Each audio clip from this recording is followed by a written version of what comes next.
જય જિનેન્દ્ર. જય જિનેન્દ્ર. કેમ છો? મજામાં? હા, બસ બરાબર. તબિયત બરાબર છે ભાઈ? Yes yes yes. Good good good. સરસ. સો આપણે હજી 1 મિનિટ બાકી છે. આપણે બરાબર 8 વાગે ચાલુ કરીશું. તો સોરી, ગઈકાલે આપણે વિરલભાઈ અને નિલેશભાઈ, એમ હતું કે વિરલભાઈ નિલેશભાઈ આવશે તો બેમાંથી તમારું ઇન્ટ્રોડક્શન કરશે, તમને વેલકમ કરશે. I think they could not be here. So I know exactly. તમે તો યાર ઘણી વાર આવી ગયા છો એટલે તમને બધા જ ઓળખે છે, છતાં પણ અમને એમ થાય કે અમે તમારી થોડી ઓળખાણ આપીએ અને તમે ક્યાંથી છો ને એ બધું, જો કે બધાને જ ખબર છે, છતાં પણ આપણને એમ થાય કે કોઈ આપણા જૈન સેન્ટરનું હોય ને તમને ઇન્ટ્રોડક્શન કરે કે વેલકમ કરે તો વધારે સારું લાગે કરીને. તો અમે ગઈકાલે હું એની રાહ જોતી હતી પણ પછી it did not work out. પણ anyway the lectures went very well. બંને ભાવનાઓ. તો આજે હું જરાક તમને વેલકમ કરીશ ત્યારે I'll just say something about that. So તમને કહેજો તમારે ક્યારે તૈયાર કરવું છે, તમારે ક્યારે બોલવું છે. સ્ટાર્ટ કરી. Okay, yes, okay. જય જિનેન્દ્ર. આજે આપણું બીજું લેક્ચર છે શરણીકભાઈ સાથે. અને ગઈકાલે શરણીકભાઈએ આપણને બહુ સરસ 12 ભાવના વિશે આપણે શરૂઆત કરી છે અને 12 ભાવનામાંથી 2 ભાવના વિશે એમણે બહુ સુંદર રીતે એનું વર્ણન કર્યું ને આપને સમજાવ્યું કે, અને એક છે અનિત્ય ભાવના અને બીજું હતી અશરણ ભાવના. તો આ બંને ભાવના ખરેખર આપણે જરા સાંભળીએ ત્યારે આપણને વૈરાગ્ય આવે તો છે જ. ભલે કદાચ એક ક્ષણિક હશે, થોડા વખત માટે હશે, પણ ડેફિનેટલી શરણીકભાઈની કહેવાની એટલી સુંદર છે એમની વાણી કે એ આપણને ખરેખર અસર કરી જાય એવી છે. તો શરણીકભાઈ, આજે તમે અમને ગઈકાલે 2 ભાવનાઓ તો સમજાવી છે. હવે અમે બીજી 10 ભાવનાઓ માટે તૈયાર છીએ કે આજે તો જો કે તમે બીજી 2 જ ભાવના લેવાના છો, તો કઈ 2 ભાવના તમે અમને સમજાવવાના છો, એના વિશે બોલવાના છો એ જણાવજો. અને ત્યાર પછી આપણે નવકાર મંત્રથી ને પ્રાર્થનાથી શરૂઆત કરીએ. બરાબર? મારે તમને પહેલા નવકાર મંત્ર કહેવાની જરૂર હતી, અમારે બોલવાની જરૂર હતી ને પછી મારે આ બધું કહેવાનું હતું, પણ આજે ભૂલ થઈ ગઈ છે. હવે કાલથી પછી સુધારી લેશું ભૂલને. ઠીક છે, વાંધો નહીં. ઓકે ઓકે, ચાલ. નમો અરિયંતાણમ, નમો સિદ્ધાણમ, નમો આયર્યાણમ, નમો વજ્જાયાણમ, નમો લોહે સબ્બસાહુણમ, એસો પંચન મુક્કારો સબ્બ પાવપણાસણો, મંગલાણંચ સબ્બેસિમ પડમમ વૈ મંગલમ. મંગલમ ભગવાન વીરો, મંગલમ ગૌતમ પ્રભો, મંગલમ સ્થૂલિભદ્રાદ્યા જૈન ધર્મોસ્તુ મંગલમ. ઓંકાર બિંદુ સંયુક્તમ નિત્યમ ધ્યાયન્તિ યોગિનઃ, કામદમ મોક્ષદમ ચૈવ ઓંકારાય નમો નમઃ. અજ્ઞાનમ તિમિરાંધાનમ જ્ઞાનાંજન શલાકયા, નેત્રમ ઉન્મીલિતમ યેન તસ્મૈ શ્રી ગુરવે નમઃ. સર્વારિષ્ટ પ્રણાશાય સર્વાભીષ્ટાર્થદાયિને, સર્વલબ્ધિ નિધાનાય શ્રી ગૌતમ સ્વામીને નમઃ. 12 ભાવના નું આમાં મંગલકારી વિષય શાંત સુધારસ ગ્રંથ વિનય વિજયજી મહારાજા રચિત આ શાંત સુધારસ ગ્રંથના આધારે આપણે 12 ભાવનાનો વિષય જાણી રહ્યા છીએ. અને એમાં આજે ત્રીજી સંસાર ભાવના અને ચોથી એકત્વ ભાવના, એ 2 ભાવનાઓ વિશે ચિંતન આપણે કરવાના છે. ત્રીજી ભાવના છે સંસાર ભાવના. ગઈકાલે આપણે અનિત્ય અને અશરણ, જો આમ દરેક ભાવનાઓ આમ તો એક સરખી જ લાગે, ઘણીવાર એવું લાગે કે આ બધું જ એક જ છે, વિષય એક જ છે, બધું અનિત્ય છે, તો સંસાર એ અનિત્યતાથી જ ભરેલું છે, એટલે સંસારની અંદર બીજું શું હોઈ શકે. પણ આ જે ભાવનાઓ છે જુદી એટલા માટે પાડી છે કે વિશેષ રીતે એ પદાર્થોનું ચિંતન કરતા કરતા આપણી અંદર પર પ્રત્યેની આસક્તિ ઘટે. પર પ્રત્યેની શ્રદ્ધા ઘટે, પર સાથેનું કનેક્શન તૂટે, અને જેમ બને તેમ વધારે ને વધારે પ્રયત્નપૂર્વક આપણને સ્વ સાથેનું જોડાણ થઈ શકે, સ્વનું અનુસંધાન થઈ શકે અને આત્મા સાથેનું કનેક્શન થઈ શકે, એટલા માટેની આ બધી ભાવનાઓનું ચિંતન છે. તો અનિત્યતા ની અંદર આપણે જોયું કે બધું જ અનિત્ય છે. આપણને જેટલું પણ દેખાય છે પૂતગલ સ્વરૂપ છે. પૂતગલ માત્ર બગડવાનું છે. પૂરણ અને ગલન જેનો સ્વભાવ જ છે, બનવું અને બગડવું, નાશ પામવું એ જેનું સ્વભાવ જ છે, તો પછી એ બગડે તો એમાં આશ્ચર્ય પામવા જેવી કઈ વસ્તુ નથી. એ બગડે છે, એ તૂટે છે. પૂતગલમય આ આખું સંસાર, એની અંદર ફેરફારો થયા કરે છે. નાનો વ્યક્તિ યુવાન થાય છે, યુવાનથી વૃદ્ધ થાય છે, અને વૃદ્ધ થયા પછી એનું જીવન પૂરું થાય છે. અને પૂરું થતાની સાથે આત્મા તો નીકળી જાય છે, પણ શરીર બગડવા માંડે છે. એમાં કઈ નવાઈ પામવા જેવું નથી. આ તો પૂતગલનું લક્ષણ જ છે. વસ્તુઓ નવી લાવીએ ત્યારે એના પ્રત્યેનું જે આકર્ષણ એટલું બધું હોય છે, ધીરે ધીરે ધીરે વસ્તુઓ જૂની થવા લાગે છે. આ કાળનું કાર્ય જ આ છે કે જગત આખાની અંદર પરિવર્તનનું દર્શન કરાવે છે. એ છે કાળ તત્વ. તો અનિત્યતા કાળના આધારે જોઈએ તો પ્રત્યેક ક્ષણ બધું જ અનિત્ય આપણને દેખાશે. ક્ષણિક એટલા માટે બધું છે કે અત્યારે આ સમયમાં એકદમ વ્યવસ્થિત દેખાતું કોઈ પણ પદાર્થ બીજી જ ક્ષણે બગડે તો પણ એમાં કઈ આશ્ચર્યકારી ઘટના નથી. કોઈ પણ ક્ષણે બનવાનું બગડવાનું થઈ શકે છે. અનિત્યતા, જગતના પદાર્થોની અનિત્યતા આપણને જો ખ્યાલમાં આવે, અનિત્ય વસ્તુ ખ્યાલમાં આવે, તો આપણે અનિત્યને છોડી અને નિત્યના શરણે જઈએ. અનિત્યને છોડીને નિત્યને પકડીએ. એટલા માટે પહેલી અનિત્ય ભાવના આપણને પકડાવી કે ભાઈ આ બધું જ અનિત્ય છોડી અને નિત્ય એવા આત્મતત્વને તમે પકડો, જે શાશ્વત છે, જે નિગોદની અંદર પણ હતો.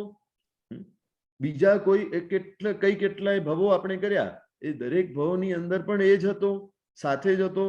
મતલબ એનું જ અસ્તિત્વ હતું. આ ભવની અંદર પણ એ જ છે. ભવાંતરની અંદર જેટલા પણ ભવો થશે એ બધાની અંદર આ આત્મતત્વ જ હશે, અને અંતે મોક્ષની અંદર પણ એ જ સાથે હશે. તો આ આત્મતત્વનું શ્રદ્ધાન જે શાશ્વત છે એ શાશ્વતને પકડી લેવાનું છે.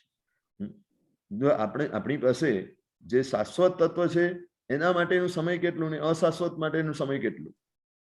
24 કલાકમાંથી આપણને શાશ્વત તત્વ માટે સમય કેટલું ને અશાશ્વત માટે સમય કેટલું? તો કે લગભગ 24 કલાક આપણા અશાશ્વત વસ્તુઓ માટે જાય છે. શરીરને સાચવવામાં, શરીરના સુખોને માણવામાં, ઇન્દ્રિયોના વિષયોને માણવામાં, ટોટલી અશાશ્વત વસ્તુઓમાં જ લગભગ આપણા 24 કલાક પસાર થઈ જાય છે. તો મહાપુરુષો કહે છે આ 24 કલાકમાંથી એકાદ કલાક તો શાશ્વત અને નિત્ય એવા આત્મતત્વ માટે આપણે સમય કાઢીએ. આપણે ધર્મ કરીએ છીએ ને, તો એ ધર્મ કરતી વખતે પણ પ્રાધાન્ય શેનું? તો કે અશાશ્વત તત્વ.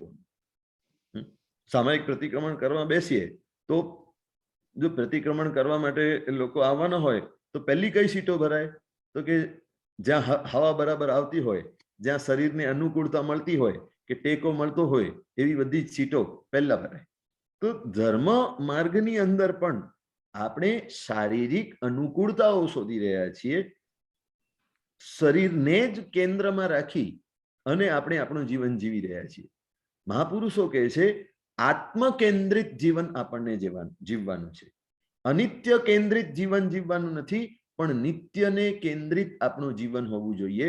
એટલે આત્મતત્વને કેન્દ્રિત જો બનાવશું, કેન્દ્ર બનાવશું આત્મતત્વને, તો એને ફરતે પછી આપણને નિત્ય જ પકડાશે. નિત્યનું સેન્ટર પોઈન્ટ બરાબર પકડાયેલું હશે તો નિત્યને અનુલક્ષીને જ આપણો બધો જ વ્યવહાર થઈ શકશે. તો અનિત્ય તત્વ આપણને એ સમજાવે છે કે તમે અનિત્ય વસ્તુઓને છોડી અને નિત્ય વસ્તુઓને પકડો.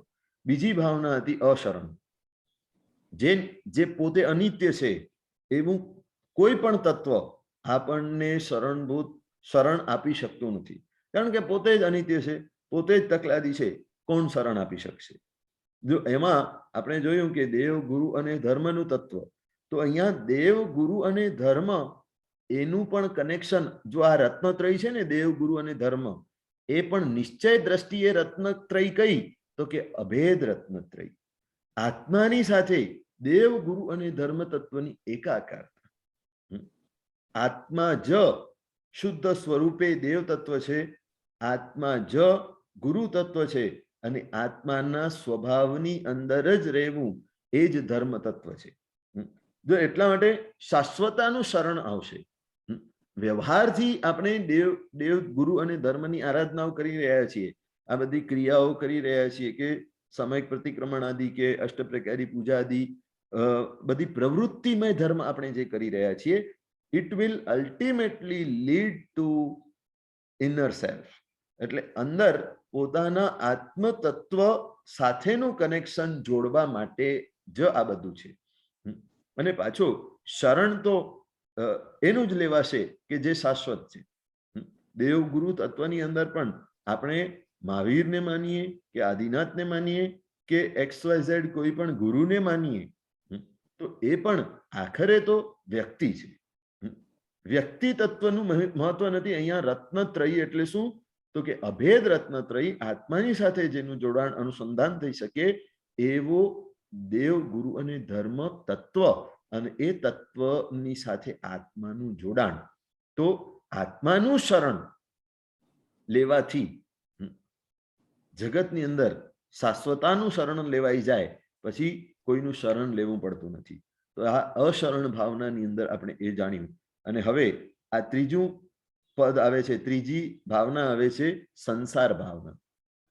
સંસાર કેવો છે? આ સંસાર આપણને તો બહુ જ ગમે છે, પણ મહાપુરુષોએ, અનંત મહાપુરુષોએ, અનંત તીર્થંકરોએ સંસાર માટે એક જ વાત બતાવી: સંસારમી અસારે નથી સુહમ વાઈ વેઅણા પૌરે, જાણંતો ઇહ જીવો ન કુણઈ જીણ દેશિયમ ધમ્મમ. સંસારમી અસારે. અનંત તીર્થંકરોને પૂછવામાં આવે, ભાઈ સંસાર કેવો છે? તો કહેશે એક જ જવાબ, બધા તીર્થંકરોનો એક જ જવાબ આવશે: સંસાર અસાર છે. આજ સુધીમાં જેટલા લોકો મોક્ષે ગયા, ભવિષ્યમાં જેટલા પણ મોક્ષે જશે, કે વર્તમાનમાં સિમંદર સ્વામી પાસેથી જે કોઈ પણ આત્મકલ્યાણ સાધી રહ્યા છે, બધાને જઈને તમે પૂછો, કોઈને પણ જઈને તમે પૂછી દો કે સંસાર કેવો છે, બધાનો એક સરખો જવાબ આવશે. જો ગાંડાઓની સભા હોય ને, 100 ગાંડા ભેગા થાય તો એ કોઈ વસ્તુ ઉપર ચર્ચા કરવા માટે સભા ભરે, તો 100 ગાંડાઓના જુદા જુદા મતો, બધા જ ગાંડા પોતપોતાના મત પ્રમાણે એ વસ્તુનું ડિસ્કશન કરીને પોતપોતાનું મત ચલાવતા હોય. પણ 100 ડાયા જો ભેગા થાય તો બધા ચર્ચા કરીને છેલ્લે અંતે એક મત ઉપર આવે, એક વસ્તુનો નિર્ણય કરે. આપણે બધા ગાંડા કે ડાયા? ભાઈ, હું કહું છું કે બધા તીર્થંકરોને પૂછવામાં આવે તો બધા તીર્થંકરોનો એક જ મત કે સંસાર અસાર છે. અને આપણે બધાને પૂછવામાં આવે ભાઈ સંસાર કેવો છે, તો આપણે આપણા બધાનો અલગ અલગ મત હોય, આપણા બધાનો અલગ અલગ જવાબ હોય. ભાઈ ગાડીમાં સુખ છે, ભાઈ નવું ઘર મળી જાય તો સુખ છે, નવી જોબ મળી જાય તો સુખ છે, આટલું ધન મળી જાય તો સુખ છે, બધાના જુદા જુદા મતો. તો સંસાર કેવો છે? ચક્રવર્તી થયેલા તીર્થંકરો, 6 ખંડને સાધીને ચક્રવર્તી પદ સુધી પહોંચેલા તીર્થંકરો પણ એ ચક્રવર્તી પદનો ત્યાગ કરી અને ત્યાગ અને વૈરાગ્યના માર્ગે નીકળી જાય છે, આત્મકલ્યાણના માર્ગે નીકળી જાય છે, ખુદને પામવાના માર્ગ ઉપર નીકળી જાય છે. એ બતાવે છે કે સંસાર એમને અસાર લાગ્યું હતું. આપણને માત્ર બોલવા માટે લાગે, પણ પછીથી જો એ ક્યાં સુધી હોય ખબર છે? આ વૈરાગ્ય ક્યાં સુધીનું હોય? આ બધી વાતો આપણને ક્યાં સુધી લાગે? કે જ્યાં સુધી દેરાસરની બાઉન્ડ્રીમાં આપણે હોઈએ ને ત્યાં સુધી, અને એ દેરાસરની બાઉન્ડ્રીથી બહાર ગયા એટલે પછી સંસાર ગમવાનો. સંસાર પ્રત્યે એટેચમેન્ટ, રાગ જ એટલો બધો છે કે એ બાઉન્ડ્રીમાંથી નીકળ્યા એટલે બધો જ ત્યાંનો વિસર અને અહીંયાનો આગચ્છ થઈ જાય. એટલે મહાપુરુષો કહે છે સંસાર અસાર છે, આ પરમાત્મા એ બતાવેલી જે ભાવના છે એ ભાવનાને હૃદયસ્થ નહીં આત્મસ્થ કરવી પડશે. આ ભાવનાઓ બધી હૃદયસ્થ અને આત્મસ્થ બનાવવા માટેની છે, માત્ર આ સાંભળીને કાઢી નાખવાની નથી. એને જીવનની અંદર ઉતારવા માટે એને હૃદયસ્થ એટલે હૃદયની અંદર ઉતારવાની છે, આત્માની સાથે એકાકાર કરવાની છે. સંસાર ભાવના શું કહે છે? સંસાર અસાર જ છે. સંસારમાં કોઈ પણ પ્રકારનો સાર છે જ નહીં. એટલે સંસારની અંદર જે ચિત્ર વિચિત્ર ઘટનાઓ દેખાય તો તમને લાગે કે ભાઈ આવું મારી સાથે કેમ બન્યું, આવું લોકો કેમ કરે છે, લોકો આ કસાયોની અંદર કેમ જાય છે, હું પોતે કસાયોની અંદર કેમ જાઉં છું, લોકો મારી સાથે આવું વર્તન કેમ કરે છે.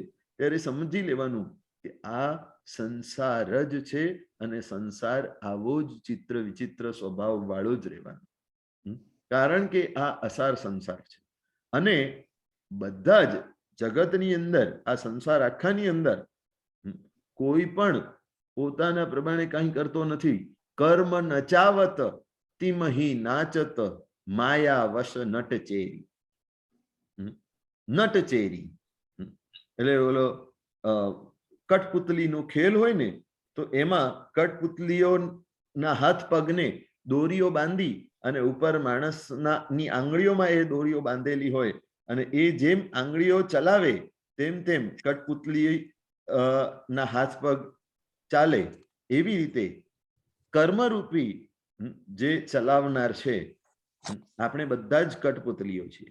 કર્મના આપણે બધા જ કઠપુતલાઓ છીએ. અને આપણા હાથ પગ કોની સાથે બંધાયેલા છે? કે કર્મ સત્તાની સાથે બંધાયેલા છે. કર્મ જેમ નચાવે છે તેમ નાચે છે. એટલે જગતની અંદર જે કાંઈ પણ ચિત્ર વિચિત્ર ઘટે છે એમાં ક્યાંય પણ આર્ત્ર ધ્યાન કરવાનું નથી. બધા પોતપોતાના કર્મને વશ છે. કર્મના ઉદયના કારણે જો મારો કોઈની સાથે પૂર્વનો એવો ઋણાનુબંધ હોય તો મને એવું સાંભળવા મળવાનું, મારી સાથે વિશ્વાસઘાત થવાનું, મારી સાથે અશુભ વર્તન થવાનું. એનાથી કઈ વ્યક્તિ પ્રત્યે દુર્ભાવ લાવવાનું નથી, કારણ કે એ વ્યક્તિ પણ નિમિત્ત માત્ર છે. વાસ્તવમાં તો મારા કરેલા કર્મો જે છે ને એ અત્યારે ઉદયમાં આવ્યા છે. તો ભૂલ કોની? જે દગો આપે છે, જે ગાળો આપે છે, એ વ્યક્તિની ભૂલ કે મારી ભૂલ છે? આપણને કોની ભૂલ દેખાય? તરત જ સામેવાળાની ભૂલ દેખાય. એણે મારી સાથે આવું કર્યું, એણે આવું વર્તન ન કરવું જોઈએ, તરત જ વ્યક્તિની ભૂલ દેખાઈ જાય. પણ મહાપુરુષો તો કહે છે કે આમાં તો ભૂલ તો તમારી જ છે. એ અત્યારની ભૂલ નથી, પૂર્વ ભવોની, પૂર્વ અવસ્થાઓની ભૂલ છે કે જેના કારણે તમે જે કર્મ બાંધ્યું છે એ કર્મ અત્યારે ઉદયમાં આવ્યું છે અને સામેવાળું માત્ર નિમિત્ત બન્યું છે. તો નિમિત્તને દોષ અપાય જ નહીં. ભૂલ કોની? તો કે આપણી પોતાની. અને એટલા માટે મહાપુરુષો કહે છે બંધ સમય ચિત્ત ચેતીએ ઉદયે સો સંતાપ. કર્મ બંધ કરતી વખતે આપણને ચેતવાનું છે, આપણને જાગૃત થવાનું છે. કર્મના ઉદયની અંદર દુઃખી થવાનો કોઈ જ અર્થ નથી. આપણે શું કરીએ છીએ?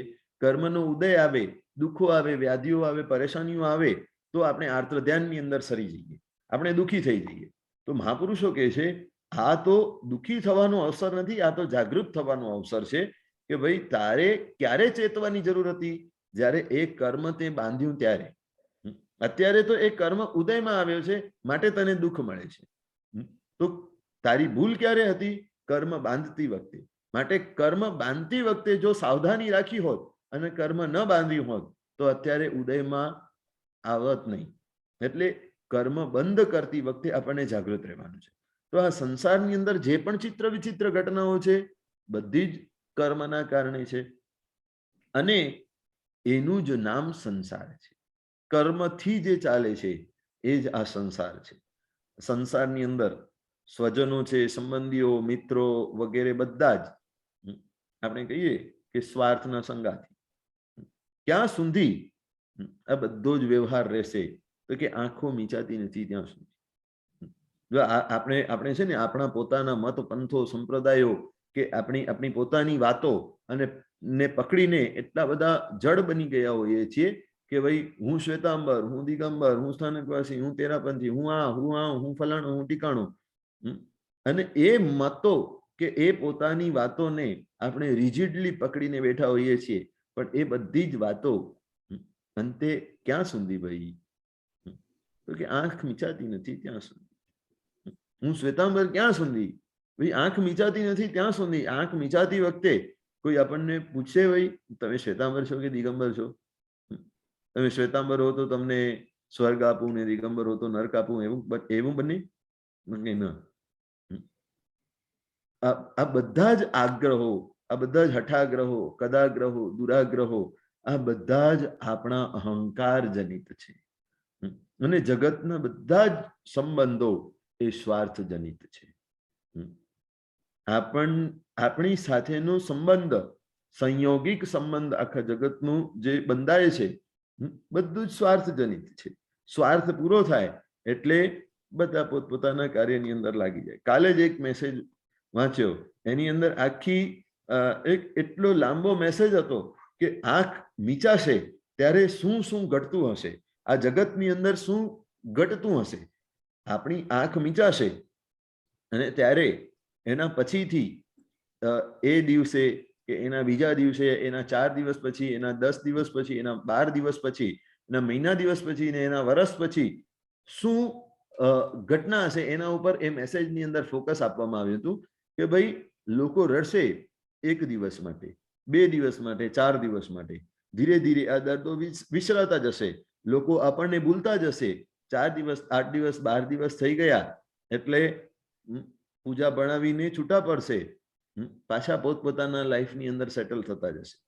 ધીરે ધીરે ક્યારેક મહિને 2 મહિને યાદ આવશે અને પછી તો ધીરે ધીરે એમ કરતા કરતા ક્યારેક તો વર્ષ સુધી યાદ એ નહીં આવે અને પછી તો એવું બનશે કે કદાચ વાર્ષિક પુણ્યતિથિના દિવસે પણ આપણે કોઈને યાદ આવશું. તો આ જગતની અંદર આપણી આઈડેન્ટિટી, આપણું અસ્તિત્વ જે થોડાક સમય માટે છે ને એની અંદર કસાયો બાંધી લેવાના નથી, કર્મો નવા બાંધી લેવાના નથી.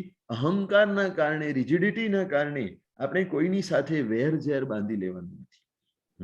હળી મળીને જગત આખાની સાથે રહેવાનું છે. જગત આખાની સાથે પ્રેમ, વાત્સલ્ય અને મૈત્રી ભાવ આપણને કેળવવાનું છે કે જેના કારણે કોઈના પ્રત્યે પણ દુર્ભાવ ન થાય, કોઈની પણ અવહેલના, અસતના આપણા દ્વારા ન થઈ જાય. તો આ જો સંસારનું સ્વરૂપ તો ચિત્ર વિચિત્ર છે જ.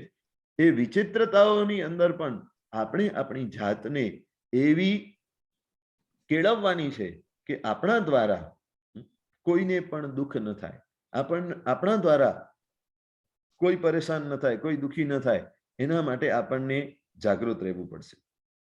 બાકી આ જેટલી વિચિત્રતાઓ જગતની અંદર દેખાય છે, જો આ અવસર્પિણી કાળ છે, અવસર્પિણી કાળમાં જેમ બધું પડતું હોય તો એ પડતા કાળની અંદર આપણને દિન પ્રતિદિન એવી ચિત્ર વિચિત્ર ઘટનાઓ દેખાય કે ભાઈ એક મ્યુઝિયમ હતું. મ્યુઝિયમની અંદર બધા જ પ્રાણીઓના પુતલાઓ મૂકવામાં આવ્યા હતા. હાથીનો પુતલો હતો અને નીચે લખેલું હતું, હાથી ક્યારે પણ બીજા હાથીને મારી નાખતો નથી. પછી સિંહનો પુતલો હતો, નીચે લખ્યું હતું, સિંહ ક્યારે પણ બીજા સિંહને મારતો નથી. એવી રીતે બધા જ પ્રાણીઓના ચિત્ર અને નીચે એ જ વાક્યો લખેલા હતા. આ બધા જ પ્રાણીઓ પોતપોતાના જાત ભાઈઓને ક્યારે પણ મારી નાખતા નથી. અને પછી છેલ્લે અરીસો મૂકવામાં આવેલો અને અરીસાની નીચે લખેલું, હવે તમે એવા પ્રાણીને જુઓ છો કે જે પોતાના સ્વાર્થ ખાતર માત્ર પોતાના જાત ભાઈઓને નહીં પણ સગા ભાઈને પણ મારી નાખવા માટે પણ આજના કાળે તૈયાર થઈ ગયો છે. તો કેવો પડતો કાળ છે. આનું જ નામ સંસાર છે, જેની અંદર માત્ર ને માત્ર સ્વાર્થ હોય. એ જ આ સંસાર છે. ભવવન છે, સંસારને વનની ઉપમા આપવામાં આવી. એ વન, એ જંગલમાં એકવાર ફસાયા તો બહાર નીકળવાનો રસ્તો ખબર હોય તો ઠીક છે, અને જો ખબર ન હોય તો એ બહાર નીકળવાનો રસ્તો જેને ખબર છે એને સરેન્ડર થઈ જવું પડશે. આ સંસાર રૂપી જંગલમાં ફસાયા છીએ તો એમાંથી બહાર નીકળવાનો રસ્તો જો આપણને ખબર નથી તો આપણા આત્મ સ્વરૂપના જ્ઞાનને પ્રગટાવી અને અંદરથી આ સંસાર નિસ્તારનો માર્ગ પ્રગટ કરવું પડશે. એમાં માધ્યમ બનશે દેવ અને ગુરુ, પણ વાસ્તવમાં દેવ અને ગુરુ પણ આપણને ગાઈડલાઈન આપશે, પણ વાસ્તવમાં જ્ઞાન તો આપણી અંદર જ પ્રગટશે. જ્ઞાન તો અંદર છે જ, અંદરથી જ પ્રગટશે, અને એ જ આ સંસારમાંથી આપણો નિસ્તાર કરી શકશે. તો ભયંકર આ જંગલ હોય અને જંગલની અંદર દાવાનળ સળગ્યો હોય, આગ લાગી હોય, અને એ આગની અંદર જેમ લાકડાઓના કારણે એ આગ વધતી જતી હોય, એવી રીતે આ સંસારમાં લોભરૂપી દાવાનળ જાગ્યો છે. લોભ કશાય એવો છે, દાવાનળ સમાન છે, ભડકે બાળે છે આખા સંસારને. અને એ લોભની અંદર લાકડા પડે છે શેના? તો કે લાભના. જહા લાહો તહા લોહો. જ્યાં લાભ છે ત્યાં લોભ છે. મેળવવાનો જે લાભ જ્યાં જ્યાં દેખાય છે ત્યાં ત્યાં મેળવવાની જે વૃત્તિ છે એ લોભ સ્વરૂપે આ સંસારની અંદર વિસ્તાર પામી રહી છે. આખા આ જગતની અંદર આ લોભ રૂપી દાવાનળ ને એટલો બધો પસરાવી દીધો છે, ફેલાવી દીધો છે આ લાભ વૃત્તિએ, અને લાભ વૃત્તિના કારણે જે લોભ વૃત્તિ વધી છે. અને બીજી બાજુ વિષયોની તૃષ્ણાઓ, 5 ઇન્દ્રિયોના મનગમતા વિષયો મેળવી લેવામાં, ભોગવી લેવામાં સતત એટલા બધા આસક્ત બની ગયા છીએ કે એ બધાથી સ્વતંત્ર મારું અસ્તિત્વ છે એ ખ્યાલ સુદ્ધા આવતું નથી. મારું આ સંસારની અંદર પરમનન્ટ અસ્તિત્વ નથી. મારું સ્થાન ક્યાં છે? તો કે મુક્ત નગરીની અંદર, મુક્તિપુરીની અંદર મારું પરમનન્ટ સ્થાન છે એ ખ્યાલ સુદ્ધા આવતું નથી. એટલે સતત સુખની શોધમાં આખું જગત દોડાદોડી કરે છે, પણ મળે છે શું? તો કે દુઃખ, દુઃખ ને દુઃખ જ. સુખ એટલા માટે આચારાંગ સૂત્રની અંદર એક સૂત્ર આપ્યું, અટ્ટે લોય. અટ્ટે લોય એટલે આખું જગત. અટ્ટે એટલે આર્ત છે, લોય એટલે લોક, આખું લોક, આખું જગત કેવું છે, આખું આ સંસાર કેવું છે? તો અટ્ટે એટલે આર્ત છે. આર્ત એટલે પીડિત છે, દુઃખી છે, બળી રહ્યો છે.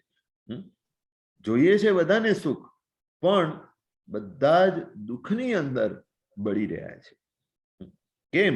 કેમ કે સુખ અંદરમાં છે અને શોધાશોધ બહાર ચાલી રહી છે, અને બહારમાં આપણને દુઃખ, દુઃખ અને દુઃખ સિવાય બીજું કાંઈ પણ મળતું નથી.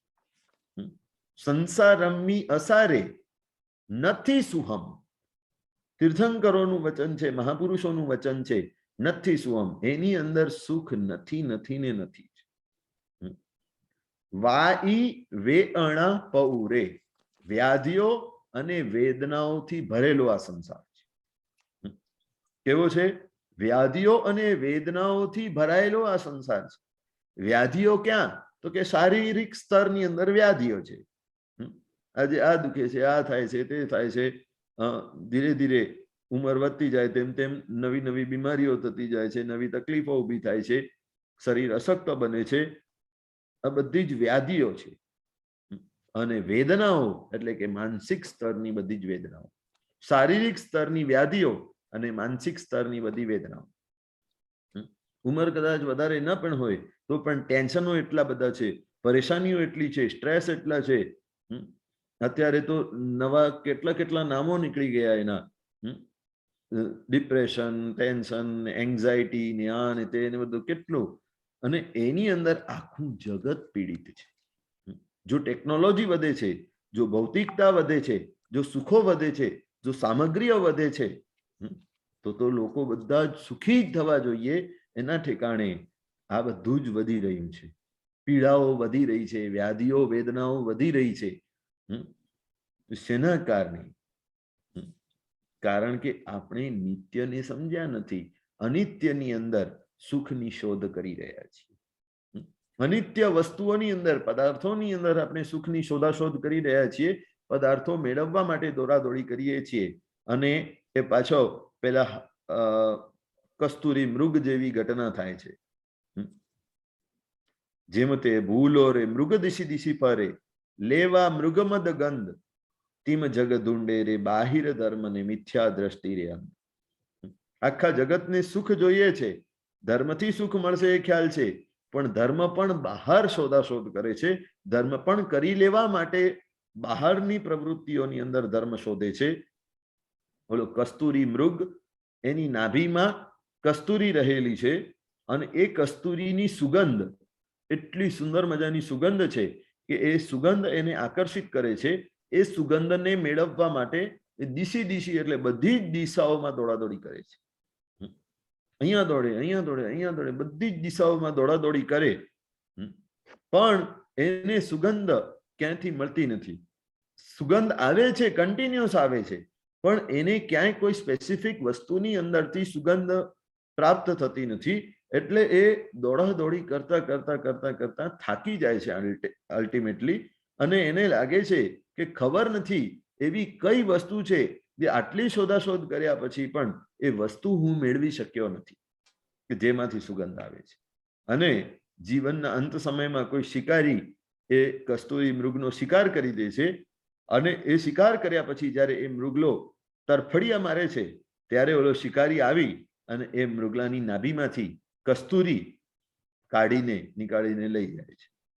એટલે ત્યારે આ મૃગલાને ખબર પડે કે ભાઈ આખું જીવન જે સુગંધની શોધમાં મેં દોડાદોડી કરી, એ સુગંધ ક્યાં હતી? મારી પોતાની નાભીમાં હતી, મારી પોતાની પાસે હતી. અને એ મેળવવા માટે હું આટલો ભટક્યો, આટલો રખડ્યો, આટલી દોડાદોડી કરી ને કાંઈ જ વળ્યું નહીં. આપણે પણ બધા જ આવી રીતે સુખની શોધાશોધ બહારમાં કરીએ છીએ. મહાપુરુષો તો કે છે સુખ તો અંદર છે, સુખ તો અંદર છે. મેં આંબિલની હોળી વખતે તમને એક કથા, ડોસીમાની કથા કહી હતી કે ભાઈ કંઈક સીવી રહ્યા છે અને સીવતા સીવતા સોય પડી ગઈ. ઝૂંપડીની અંદર અંધારું હતું એટલે દૂર ત્યાં જ્યાં સ્ટ્રીટ લાઇટ ચાલુ હતી ત્યાં સોય શોધવા લાગ્યા. લોકો પણ એમને સપોર્ટ કરે, સોય મળતી નથી. કોઈ હોશિયાર વ્યક્તિએ પાછો એમને પૂછ્યું કે જ્યારે આ સોય તમારી ખોવાઈ હતી ત્યારે તમે એક્ઝેક્ટલી ક્યાં બેઠા હતા? તો ડોસીમાં કે હું તો ઝૂંપડીની અંદર બેઠી હતી. બોલો, હવે કોઈ પણ કાળે અંદર ખોવાયેલી સોય બહાર શોધતા કોઈ પણ કાળે એ મળવાની નથી. કોઈ પણ કાળે આ સોય મળશે નહીં. તો આપણને એ જાગૃત અવસ્થા રાખવી પડશે કે સુખ અંદર ખોવાયું છે તો એની શોધ તો અંદર જ કરવી પડશે. આપણે પદાર્થોની અંદર જે સુખ શોધી રહ્યા છીએ, પદાર્થોની અંદર તો અપગ્રેડેડ વર્ઝન, લેટેસ્ટ વર્ઝન ચાલુ જ રહેવાના. આપણે છીએ તો પણ રોજ દર વર્ષે અને દર મહિને અને દરરોજ નવા નવા ગેજેટ્સ આવે છે, નવી નવી ટેકનોલોજી આવે છે, નવા નવા પદાર્થો આવે છે. એક વસ્તુ તરત જ જૂની થાય એનો એડવાન્સ્ડ વર્ઝન આવે છે, લેટેસ્ટ વર્ઝન આવે છે. અને આપણે ગયા પછી પણ એની અંદર તો વિકાસ ચાલુ જ રહેવાનો. આપણને લાગે કે આજથી 50 વર્ષ પહેલા આપણે જે દાદા પરદાદાઓ હતા એ લોકો વધારે સુખી હતા કે આપણે વધારે સુખી? એમની પાસે છે ને, જો પહેલા નંબરની અંદર મોબાઈલ નહોતું, એમની પાસે મોબાઈલ નહોતું, એમની પાસે આ ઇન્ટરનેટ નહોતું, એમની પાસે આટલા વિસ્તારની અંદર આટલા વિસ્તરેલા જે પદાર્થો અત્યારે છે, આટલા બધા ગેજેટ્સ છે. ભાઈ એલેક્સાને કહીએ ભાઈ લાઈટ ચાલુ કર, એલેક્સા લાઈટ ચાલુ કરી દે. એલેક્સાને કહીએ કે લાઈટ બંધ કર ને લાઈટ બંધ કરી દે. આવી ફેસિલિટીઓ એમની પાસે નહોતી. તે છતાં પણ આપણને સ્પષ્ટ રીતે ખ્યાલ આવે કે એ લોકો આપણા કરતા વધારે સુખી હતા. ખાવામાં પણ એમની પાસે લિમિટેડ ચોઇસ, પહેરવા ઓઢવામાં પણ એમની પાસે લિમિટેડ ચોઇસ, વસ્તુઓ ભોગવવાની વસ્તુઓમાં પણ લિમિટેડ ચોઇસ હતી. ઇવન આજથી તમે 50 વર્ષ પહેલા અમેરિકામાં જો આવ્યા હો તો 50 વર્ષ પહેલા તમારી પાસે કેટલા લિમિટેડ ઓપ્શન્સ, ખાવાના લિમિટેડ ઓપ્શન્સ હશે, ફરવાના લિમિટેડ ઓપ્શન્સ હશે, પહેરવા ઓઢવાના અને મોજ શોખના લિમિટેડ ઓપ્શન્સ હશે. તો ત્યારે સુખી હતા કે અત્યારે વધારે સુખી? તો કે ત્યારે એક સંતોષનું સુખ હતું. ભલે ઘરો નાના નાના હતા, ઇન્ડિયામાં તમારા બાપ દાદાઓ જે પણ હશે એ પહેલા નાના નાના ઘરોની અંદર, બધાના પૂર્વજો બધા નાના નાના ઘરોની અંદર રહેતા, પણ એ નાના ઘરોની અંદર પણ પ્રેમ એટલો વિસ્તરેલો હતો કે એ ઘરની અંદર પણ 4 જણા તો શું, 4 જણાની જગ્યા હોય તો એમાં 10 જણા સમાઈ જાય. હવે ઘરોનો ફિઝિકલી વિસ્તાર એટલો થયો, પણ હૃદય સંકુચિત થતા ગયા. એટલા માટે હવે કોઈનું સમાવેશ આપણે કરી શકતા નથી. બહુ વધારે દિવસ સુધી કોઈનું સમાવેશ પણ આપણે કરી શકતા નથી. જો હૃદય સાંકડા થતા જાય છે. એ જ બતાવે છે કે જગતની અંદર જે સુખ નામનું તત્વ છે, સુખ તત્વ ઘટી રહ્યું છે, સ્વાર્થ વધી રહ્યું છે, ભૌતિકતા વધી રહી છે, પણ વાસ્તવમાં સુખ ઘટી રહ્યું છે. આ સંસાર એવું જ છે. આનું નામ આ સંસાર છે. આ સંસાર સ્વાર્થમય છે માટે અસાર છે, સંસાર પદાર્થમય છે માટે અસાર છે. જો આ સંસાર નિત્ય હોત તો એની અંદર સાર મહાપુરુષોએ જોયું હોત. સતત સુખની શોધમાં આપણને દુઃખના ખડકલા મળે છે. એ જ આ સંસાર છે. અનંત ભવો, એમાં અનંત શરીરો આપણે કર્યા, અનંત સંબંધો બાંધ્યા, અનંત કર્મોએ કર્યા, અને આ બધાનો સમૂહ એટલે અનંતો આ સંસાર છે. આ સંસારે નહીં સુખ બિંદુ, દુઃખ દે ઉપર માર, પ્યારા પાપ હરનાર. સેવું ધ્યાવું દેવ પ્યારા, નમી જીનેશ્વર રાય, પ્યારા પાપ હરનાર. આ સંસારે નહીં સુખ બિંદુ, દુઃખ દે ઉપર માર. સુખનો બિંદુ માત્ર પણ નથી, અને ઉપર દુઃખનો ખડકલો છે. એવું આ સંસાર.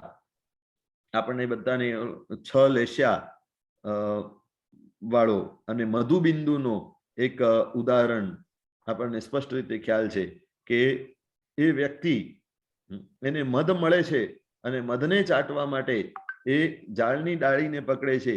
ઝાડની ડાળી, 2 ઉંદરો, એક સફેદ ઉંદર ને કાળો ઉંદર, એ સતત ઝાડની ડાળીને તોડી રહ્યા છે. તે છતાં પણ સફેદ ઉંદર એટલે દિવસ અને કાળો ઉંદર એટલે રાત્રિ.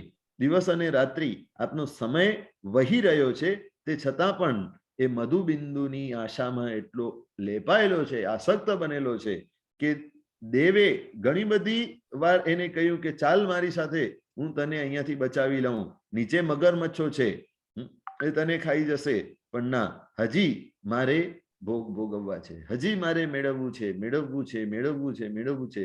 એ મેળવવાની ભાવનામાં, ભોગોની અભિલાષામાં સતત એ એટલો બધો રાચ્યો ભાચ્યો રહે છે કે એ દુઃખમય એવા સંસારને છોડી શકતો નથી. અને માટે એક શ્લોકની અંદર સંસારની આ કપરી વિચિત્રતા બતાવી. રાત્રિર ગમિષ્યતિ ભવિષ્યતિ સુપ્રભાતમ, ભાસ્વાનુદિશ્યતિ અશિષ્યતિ પંકજશ્રી, ઇત્થમ વિચિંતયતિ કોશગતે વિરેફે, મા હંત હંત નલિનીમ ગજ ઉજ્જહારે. કદાચ મેં આ ઉદાહરણ પહેલા આપ્યું હશે. નાનકડો એક ભમરો એ રસ ચૂસવા માટે કમળ પાસે ગયો છે. કમળ પર બેઠો અને રસ ચૂસવામાં એને એટલી મજા આવી ગઈ, મજા આવી ગઈ, મજા આવી ગઈ. રસ ચૂસતો જાય છે, ચૂસતો જાય છે. એવામાં રાત થઈ ગઈ, અને રાત થઈ એટલે કમળનો ડોડો જે છે એ બીડાઈ ગયું. કમળ જે ખીલેલો હતો એ આખો પાછો બીડાઈ ગયું, અને એ બીડાયેલા કમળની અંદર આ ભમરો ફસાઈ ગયો. હવે આ અંદર રહેલો ભમરો વિચાર કરે છે, રાત્રિર ગમિષ્યતિ ભવિષ્યતિ સુપ્રભાત. આ રાત છે ને, આ તો ટેમ્પરરી છે. રાત્રિર ગમિષ્યતિ, આ જશે અને પાછી ભવિષ્યતિ સુપ્રભાતમ, ભવિષ્યમાં આવતીકાલે સવાર થશે, સુપ્રભાત થશે. ભાસ્વાનુદિશ્યતિ અશિષ્યતિ પંકજશ્રી, ભાનુનો ઉદય થશે એટલે કે સૂર્યનો ઉદય થશે અને પાછો આ કમળનો વિકાસ થશે, કમળ પાછો ખુલશે અને ત્યારે હું ઉડી જઈશ. આજે એક રાત મને આ કમળના ડોળાની અંદર રહેવાનો મોકો મળ્યો છે, તો આખી રાતનો મને લાભ લેવા દો, આખી રાત મારે એ કમળમાંથી રસ ચૂસી લેવા દો. આ વિચાર કરે છે. ઇથમ વિચિંતયતિ કોષગતે વિરેફે, એવી રીતે કોષની અંદર, કમળના કોષની અંદર રહેલો ભમરો જ્યારે વિચાર કરે છે ત્યારે જ એક એવી ઘટના ઘટી કે હાથી પાણી પીવા માટે તળાવની પાસે આવેલો અને તળાવમાં પાણી પીતા પીતા એની સૂંઢની નજીક આ કમળ હતું અને એના કારણે એક કમળને સૂંઢ દ્વારા હાથીએ ખેંચ્યું અને એક કમળનો આખો ડોળો મૂળ સહિત ઉખેડી અને પોતાના મોઢામાં નાખીને ચાવી ગયો અને એ કમળની સાથે અંદર રહેલો ભમરો પણ હણાઈ ગયો. માં હંત હંત નલિનીમ ગજ ઉજ્જારે, હાથી દ્વારા હણાઈ ગયો આ ભમરો. વિચાર કરો કે આપણું જીવન પણ લગભગ આ ભમરા જેવું છે. આ આખી 4 કડીના એક જ શ્લોકની અંદર આપણા જીવનની વાસ્તવિકતા બતાવી દીધી છે કે ભાઈ રાત્રિર ગમિષ્યતિ ભવિષ્યતિ સુપ્રભાતમ. આપણને લાગે કે આ રાત છે, આવતીકાલ સવાર થશે. ધર્મ ક્યારે કરશું? અત્યારે ધર્મ કરવાનો સમય છે કે પછી? થોડાક જો નાના હતા ત્યારે એવું લાગતું થોડા મોટા થશું પછી કરશું. મોટા થયા પછી ભણવા ગણવામાં, કરિયર સેટ કરવામાં, એમાં દિવસો ગયા. કરિયર સેટ થયું એટલે લગ્ન થયા, લગ્ન થયા એટલે પછી સંસારને ભોગવવામાં સમય ગયો. સંસાર માં પછી જવાબદારીઓ આવી, છોકરાઓ થયા, છોકરાઓને મોટા કરવાની જવાબદારીઓ, અને પછી ભણાવી ગણાવીને આ બીજી બધી જવાબદારીઓ નિભાવતા નિભાવતા વર્ષો ક્યારે વીતી ગયા અને પછી એવું લાગ્યું કે બધી હવે આ જવાબદારીઓથી હવે મુક્ત થઈ અને પછી નિરાંતે ધર્મ કરશું. તો એવું લાગ્યું કે છોકરાઓ હવે મોટા થાય છે, હવે બધા પોતપોતાની રીતે સેટ થાય છે, તો આપણે એમના લગ્ન વગેરે કરી દઈએ એટલે પછી આપણે જવાબદારીથી મુક્ત થઈ જઈએ ને પછી ધર્મ કરશું નિરાંતે. તો શું થયું? તો છોકરાઓ તો સેટ થયા, લગ્ન પણ આપણે કરાવ્યા, લગ્ન કરાવીને સેટ કર્યા પછી એમનો નવો સંસાર ચાલુ થયો. હવે ગ્રેન્ડ કિડ્સ આવ્યા એટલે ફરી પાછો આપણે એ ગ્રેન્ડ કિડ્સની માયાની અંદર ફરી પાછો એકડે એકથી હવે કે ગ્રેન્ડ કિડ્સને સાચવવા જવાનું છે, ગ્રેન્ડ કિડ્સને મળવા જવાનું છે, ગ્રેન્ડ કિડ્સને સંભાળવા માટે જવાનું છે, એટલે એમાં ફરી પાછો આપણે બિઝી થઈ ગયા. તો ધર્મ માટેનું સમય ક્યારે? મહાપુરુષો કહે છે કે આ દુઃખમય સંસારની અંદર આવા ભોગ સુખમય સંસારની અંદર, ભોગના ભૌતિકતાની અંદર માંથી જ આપણને સમય કાઢવું પડશે. ભૌતિકતામાંથી જ આધ્યાત્મિકતા માટેનો સમય કાઢવો પડશે. કઈ એવો જુદો સમય નહીં મળે કે બધું જ છોડીને નિરાંતે આપણે એક ધ્યાને ધર્મ માટે બેસી શકશું. એવો સમય ક્યારે પણ મળવાનો નથી કે ભાઈ ત્યાગના માર્ગે નીકળી જશું. આ તો બધી જ વાતો દૂર રહી, પણ આપણા આત્મા માટેનો સમય સ્પેશિયલી નીકળવાનો નથી. 1 કલાક પણ નહીં નીકળે, એ પણ આપણે પોતાની આ વ્યસ્ત એવા આપણા શેડ્યુલમાંથી જ સમય કાઢવું પડશે. પણ એ ક્યારે થશે? જ્યારે સંસાર અસાર લાગશે અને સ્વની અંદર સ્થિરતા કરવાનો ભાવ જાગશે તો જ આ થશે, નહીં તો નહીં થાય. જો બાકી આ સંસાર એ નાશવંત એવો આ સંસાર છે અને એટલે જ જેમ અનિત્યતાની અંદર બતાવ્યું કે આ સંસારની બધી જ વસ્તુઓ અનિત્ય છે, એવી રીતે મોટા મોટા શહેરો હોય કે ગામડાઓ હોય કે ધનાઢ્ય હોય કે મોટી હવેલીઓ હોય, કંપનીઓ હોય, એ બધું જ કાળના કોળિયાની અંદર ધ્વસ્ત થઈ ગયાના ઉદાહરણો આગળ પણ આવ્યા છે. અને મોહની આ બધી જંજાળ છે. મારું ન હતું તેને મારું કરી જાણ્યું, મારું હતું તેને નારે પીછાણ્યું. સિમંદર સ્વામીના સ્તવનની અંદર એક વાત આવે છે, મારું ન હતું તેને મારું કરી જાણ્યું ને મારું હતું તેને નારે પીછાણ્યું. જેમ વાસ્તવિક મારું સ્વરૂપ હતું એને હું ઓળખ્યો નહીં, અને મારું જે સ્વરૂપ ન હતું એને મેં મારું કરીને જાણ્યું. તો એ જ આપણી ભૂલ થઈ છે. એ હવે આપણને સમય આપણી પાસે છે, કેટલો છે એ આપણને ખબર નથી. રિટાયરમેન્ટ ડેટ પહેલા આવશે, એક્સપાયરી ડેટ પહેલા આવશે, આપણને ખબર નથી. સમય કેટલો આપણા હાથમાં છે આપણને ખ્યાલ નથી. પણ જે સમય મળ્યો છે એ સમયનો સદુપયોગ કરી લેવાનું છે, સમય ને સાચવી લેવાનું છે, આત્મા માટેનો સમય કાઢવાનો છે. અસાર એવા સંસારમાંથી સાર માત્ર આ શુદ્ધ આત્મ તત્વ જ છે. માત્ર અંદર ઉતરવું એ જ સાર છે. પ્રભુએ કહ્યું કે બહારની દોડાદોડી માત્ર ટોટલ એ બધું જ અસાર છે. અંદર ઉતરવું એ જ આ જગતની અંદર સાર તત્વ છે. તો સંસારમાં જો એવું લાગે કે સંસારમાં રહીને કેવી રીતે ધર્મ થશે, તો કે સંસારમાં રહીને મુક્ત બનવાની જો સાધના કરવી હોય તો સંસારમાં રહો, પણ સંસાર તમારી અંદર ન રહે. પ્રભુએ કહ્યું સંસારમાં એવી રીતે રહો કે તમે સંસારમાં હો પણ સંસાર તમારી અંદર ન હો. સંસારમાં તમે રહો પણ સંસારમાં તમે રમો નહીં, સંસારમાં તમારી રમણતા ન હોય, સંસાર તમને એટેચ ન હોય, આસક્તિ ન મળતી હોય, તો સંસારનું મૂળ જે છે આ તૃષ્ણાઓ, અપેક્ષાઓ, લોભ વૃત્તિ. આ લોભ વૃત્તિના કારણે સંસારની અંદર દુનિયાભરની ઉથલ પાથલ થઈ છે. જો આ લોભ વૃત્તિ છે, આ તૃષ્ણાઓ છે, અપેક્ષાઓ છે, કંઈક મેળવી લેવાની વૃત્તિઓ છે, તો એના કારણે જે શુભમ ચક્રવર્તી છે, શુભમ ચક્રવર્તી 6 ખંડને સાધી લીધા. ચક્રવર્તી છે એ ચક્રવર્તી પદ માટે ક્વોલિફાય ક્યારે થાય? 6 ખંડને સાધી લે, 6 ખંડના બધા જ ગામડાઓ, એમના બધા જ રાજાઓ એમની અંડરમાં આવી જાય એટલે 6 ખંડના અધિપતિ થઈ ગયા અને એ ચક્રવર્તી તરીકે પ્રસિદ્ધ થાય. શુભમ ચક્રવર્તી 6 ખંડને સાધી લે છે. પછી એને લાગે છે કે આ 6 ખંડ તો બધા જ ચક્રવર્તીઓ સાધે, એમાં શું નવાઈની વાત છે? આજ સુધીમાં કઈ કેટલાય ચક્રવર્તીઓ થયા હશે અને ભવિષ્યમાં એ થશે કે જે 6 ખંડને સાધી લીધું હશે. એ બધાથી મારે કંઈક જુદું કરવું છે. એટલે અહીંયા ભરત આપણા જંબુદ્વીપના જે 6 ખંડ છે, જંબુદ્વીપના ભરત ક્ષેત્રના 6 ખંડ એ તો મેં જીતી લીધા, પણ હવે મારે ધાતકી ખંડના બીજા જે 6 ખંડો છે ને એને જીતવા મારે જવું છે. જો લોભ કેવી વસ્તુ છે, જેટલું મળ્યું છે એટલું ઓછું જ લાગે છે. 6 ખંડનું સામ્રાજ્ય મળ્યું, એને ભોગવવા માટે સમય નથી. આપણી પાસે જેટલી વસ્તુઓ મળી છે, જેટલા પદાર્થો મળ્યા છે, એને ભોગવવા માટે સમય ખરું? મને ક્યાંક અમેરિકામાં કોઈકના ઘરે સ્વિમિંગ પુલો હતા, પછી મેં એમને પૂછ્યું કે ભાઈ આ સ્વિમિંગ પુલ ની અંદર તમે ક્યારે ગયા?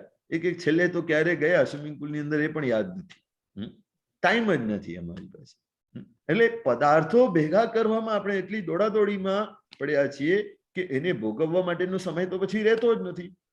તો શુભમ ચક્રવર્તીને 6 ખંડ એમણે સાધી લીધા, 6 ખંડને ભોગવવા માટે સમય નથી, સમયના ઠેકાણા નથી, આટલું આયુષ્ય નહીં હોય, અને હજી બીજા 6 ખંડ મેળવી લેવામાં રસ છે. એટલે એમણે વિચાર કર્યો કે જંબુદ્વીપ પછી આવે છે લવણ સમુદ્ર, અને પછી આવે છે ધાતકી ખંડ. તો એ લવણ સમુદ્રને ક્રોસ કરી અને ધાતકી ખંડમાં જાઉં અને ત્યાંના જે 6 ખંડો છે ને એ જીતી લઉં. એટલે બીજા ધાતકી ખંડના ભરત ક્ષેત્રના જે બીજા 6 ખંડો છે એને હું જીતી લઉં, તો કંઈક જુદું કર્યું એવું લાગશે. નહીં તો મારા જેવા તો કઈ કેટલાય ચક્રવર્તીઓ થઈ ગયા, મેં શું જુદું કર્યું?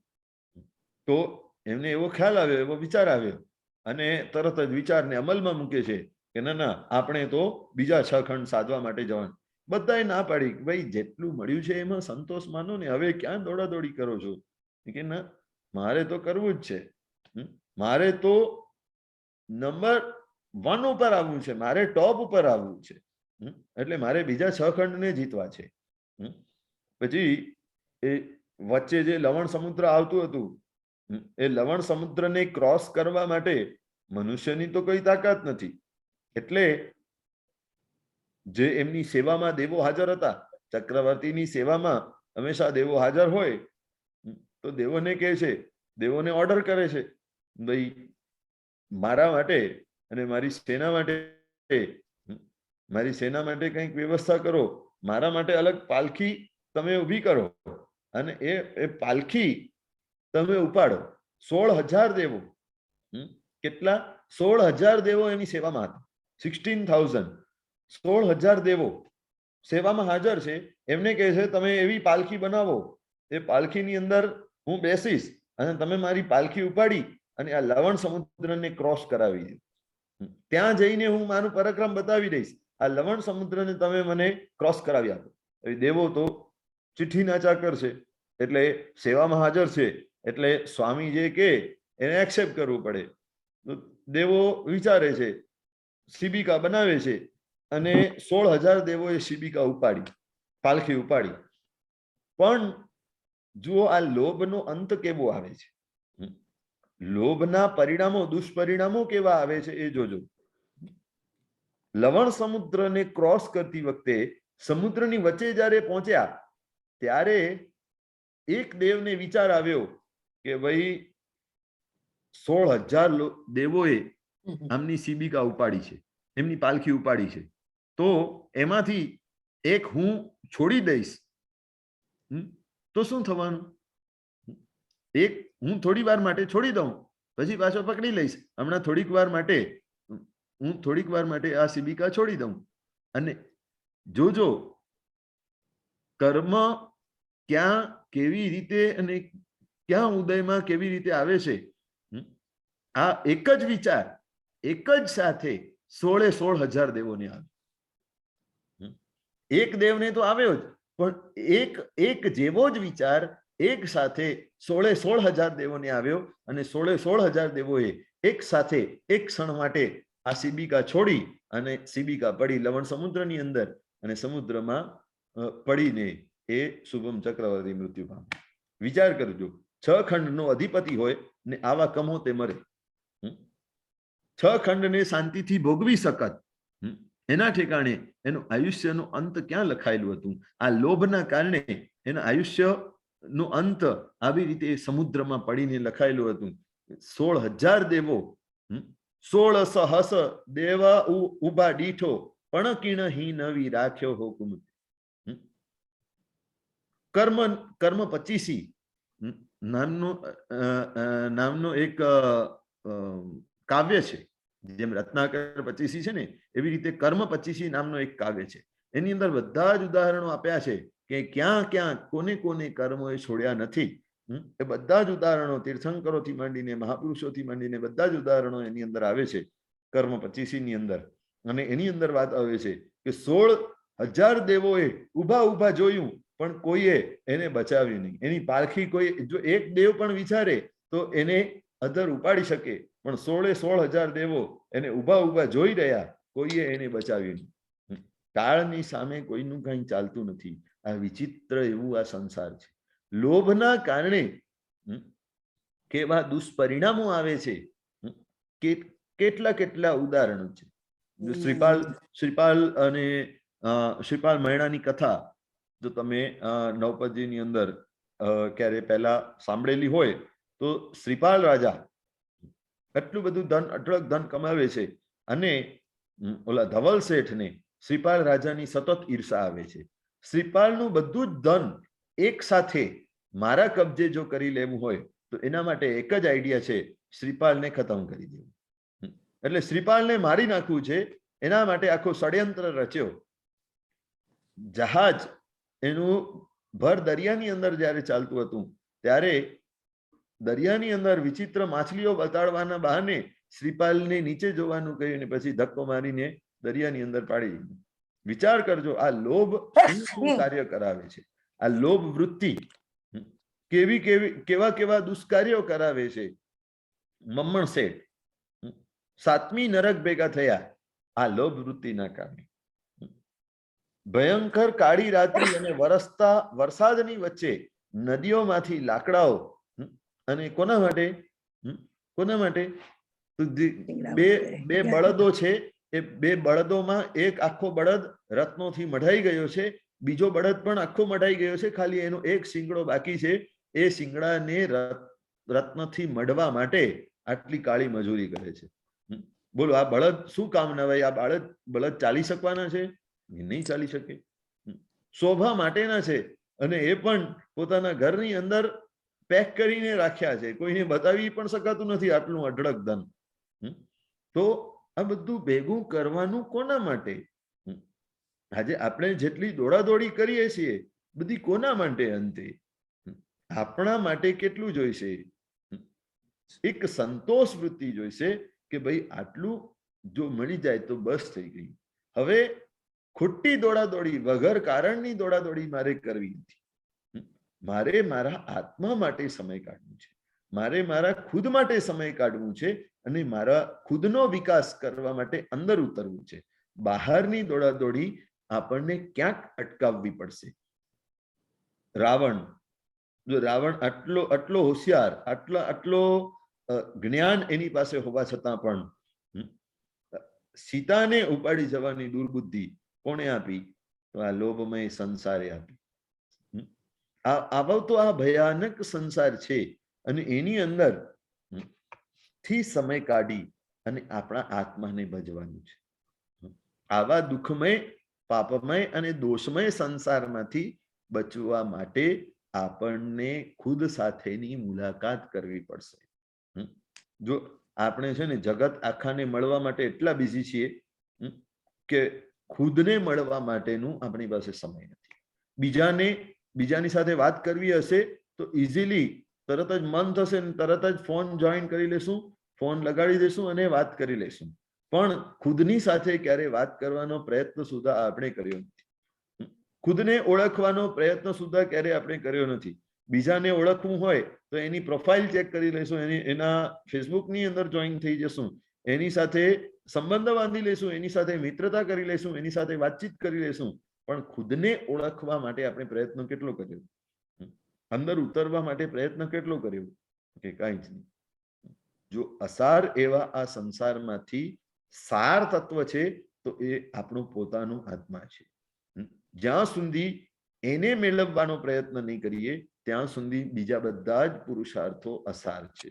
એટલે આ સંસાર ભાવનાથી ચિત્તને ભાવિત કરતા કરતા પણ આપણને અંદર ઉતરવાનું છે. જો દરેક ભાવનાઓ આપણને અંદર લઈ જશે, કોઈ ભાવનાઓ એમ નહીં કહે કે બહારમાં મજા છે, સંસારમાં મજા છે, સંસારને ભોગવો. આ 12 ભાવનાઓ આપણને વૈરાગ્ય અપાવી અને વિરક્તિ દ્વારા આપણને ખુદની સાથે મુલાકાત કરવા માટે અવકાશ આપનારી છે. એટલે આ ત્રીજી ભાવના થઈ સંસાર ભાવના. એના પછી ચોથા નંબરની ભાવના આવે છે એકત્વ ભાવના. એકત્વ ભાવના, એગોહમ, આત્મા, મારું આત્મા, એને અનુલક્ષીને આત્માને કેન્દ્રમાં રાખીને આ ભાવના છે. હું કોણ છું? તો હું શુદ્ધ સ્વરૂપી એવો આત્મા છું. અને હું કેવો છું? તો કે એકલો છું. હું એકલો છું, સ્વતંત્ર છું. અને એ એકલો એવો મારો આત્મા એકલો જન્મે છે. કર્મની પરાધીનતાના કારણે નિશ્ચયની દ્રષ્ટિએ હું પરમાત્મા જેવો પ્યોર છું, પરમાત્મા જેવો સ્વતંત્ર છું, પણ વ્યવહારની દ્રષ્ટિએ કર્મના કારણે જ્યારે લેપાયેલો છું, એના કારણે જે સંસારમાં ભટકી રહ્યો છું, અને એ સંસારની અંદર જન્મ પણ મારો એકલો થાય છે, જીવન પણ એકલું ચાલે છે, મૃત્યુ પણ એકલો આવે છે, કર્મ બંધ પણ મારો આત્મા કરે છે, કર્મને ભોગવવાનો પણ મારા આત્માને છે. બધું જ એકલું કામ થાય છે. સંસારની અંદર જે પણ સંબંધો બંધાય છે એ બધા જ કોની સાથેના સંબંધો છે ભાઈ? તો કે શરીરધારી, દેહધારી વ્યક્તિ સાથેના સંબંધો છે. આત્મા સાથેનો કોઈનો સંબંધ નથી. આત્મા હંમેશા નિત્ય એકલો જ છે. આપણી સાથે પિતા, પુત્ર, માતા, પત્ની, સ્વજનો, મિત્રો વગેરેના જે પણ સંબંધો જોડાયા છે એ બધા શેના કારણે? તો કે આ શરીરધારી, દેહધારી, નામધારી એવા આપણા અસ્તિત્વ સાથે જોડાયેલા છે. આપણા પરમ તત્વમય પરમ શુદ્ધ અસ્તિત્વ સાથેનું કોઈનું કનેક્શન નથી. એ તો એકલો જ છે. એગોહમ. માટે સંથારા પોરિસીની અંદર મહાપુરુષો આપણને સતત યાદ કરાવે છે. સંથારા પોરિસીની 2 ગાથાઓ દરરોજ સુતા પહેલા અવશ્યમેવ એને ભાવવાની છે, એનું ચિંતન કરવાનું છે. એ 2 ગાથાઓનું એની અંદર એકત્વ ભાવના અને અન્યત્વ ભાવના બંને જ આવી જશે. એની અંદરની વાત છે, એગોહમ નથી મેં કોઈ નાહ મનસ્સ કસ્સઈ એવમ અદીર્ણ મણસો અપ્પાણ મણુસાસઈ. એગોહમ નથી મેં કોઈ, હું એક છું. નથી મેં કોઈ એટલે મારું અન્ય કોઈ નથી. નાહ મનસ કસ્સઈ એટલે હું અન્ય કોઈનો નથી. એવમ અદીન મણસો એવી રીતે અદીનતા સાથેના ભાવો સાથે અપ્પાણ મનુશાસઈ પોતાના જાતને અનુશાસિત કરવાનું છે. પોતાની જાતને આ ભાવનાથી મજબૂત કરવાનું છે. જીવ એકલો આવ્યો છે, એકલો જવાનું છે. આ બધા જ સંબંધો જે છે એ તો પર સાથેના છે. એ કઈ મારા આત્મા સાથેના સંબંધો જોડાયેલા નથી. આત્મા જ્યારે જશે એકલો જ નીકળી જશે. લોકો રડશે તો શેના માટે? એમના સ્વાર્થમય સંબંધો જે શરીર આદિ સાથે કે નામ આદિ સાથે કે પ્રોપર્ટી વગેરેની સાથે જે સંબંધો જોડાયેલા છે એ બધાની અંદર આંચકો આવે છે, એટલા માટે લોકો રડે છે. આત્મા માટે કોઈ કઈ રડતું નથી. આત્મા જાય છે એને કોઈનું કઈ શોક કે દુર્ધ્યાન વગેરે કઈ પણ નડતું નથી. એ ગોહમ મારે વારંવાર મહાપુરુષો એ ગુંટાવ્યું છે. એ ગોહમ હું એક છું, હું નિત્ય છું, હું એક છું. એવમ અદીન મણસો અદીન દીનતા નીકળી જાય. એકત્વ ભાવના ભાવીએ એટલે દીનતા નીકળી જાય. પછી એવો મનની અંદર રહે નહીં કે ભાઈ ઓલાએ મારો સાથ ના આપ્યો, ઓલો મારી સાથે સંબંધ નથી રાખતો, એ મારી સાથે સારું વર્તન નથી કરતો, એ મારી સાથે આવું કરે છે, તેવું કરે છે. કોઈની પાસે કશી જ અપેક્ષા નહીં. હું એકલો છું. મારા આત્મતત્વની દ્રષ્ટિએ હું એકલો આવ્યો છું અને એકલો જવાનો છું. જે કાંઈ પણ સંબંધો જો બહારના છે તો બહારના સંબંધો બંધાય કે ન બંધાય એમાં મારા આત્માને શું? લોકો મારી વાત માને કે ન માને એમાં મારા આત્માને શું? લોકો મારી સાથે સદવ્યવહાર કરે કે દુર્વ્યવહાર કરે એમાં મારા આત્માને શું ફરક પડે છે? ભાઈ, જે જીવન વ્યવહાર સંસાર આ બધું ચાલે છે એ બધાથી મારા આત્માને શું ફરક પડવાનો? તો કે અદીનતા કાઢી નાખવાની છે. એવમ અદીન મણસો અદીન મનવાળા થઈ અને અપ્પાણ મનુશાસઈ પોતાની જાતને અનુશાસિત કરવાનું છે. અનુશાસન એટલે ડિસિપ્લિન. એક ડિસિપ્લિન લાવવાનું છે. પ્રતિદિન 5 થી 10 મિનિટ કે જેટલો સમયની અનુકૂળતા હોય આ ભાવનાને ગૂંટવાની છે. એગોહમ એગોહમ એગોહમ હું એક છું, હું એક છું. આ વાતને વારંવાર ગૂંટો. શુદ્ધ આત્મ તત્વ તરીકે હું એક છું. જો આ ભાવની અંદર આવ્યો ત્યારે શરીર પણ હું લાવ્યો નહોતો.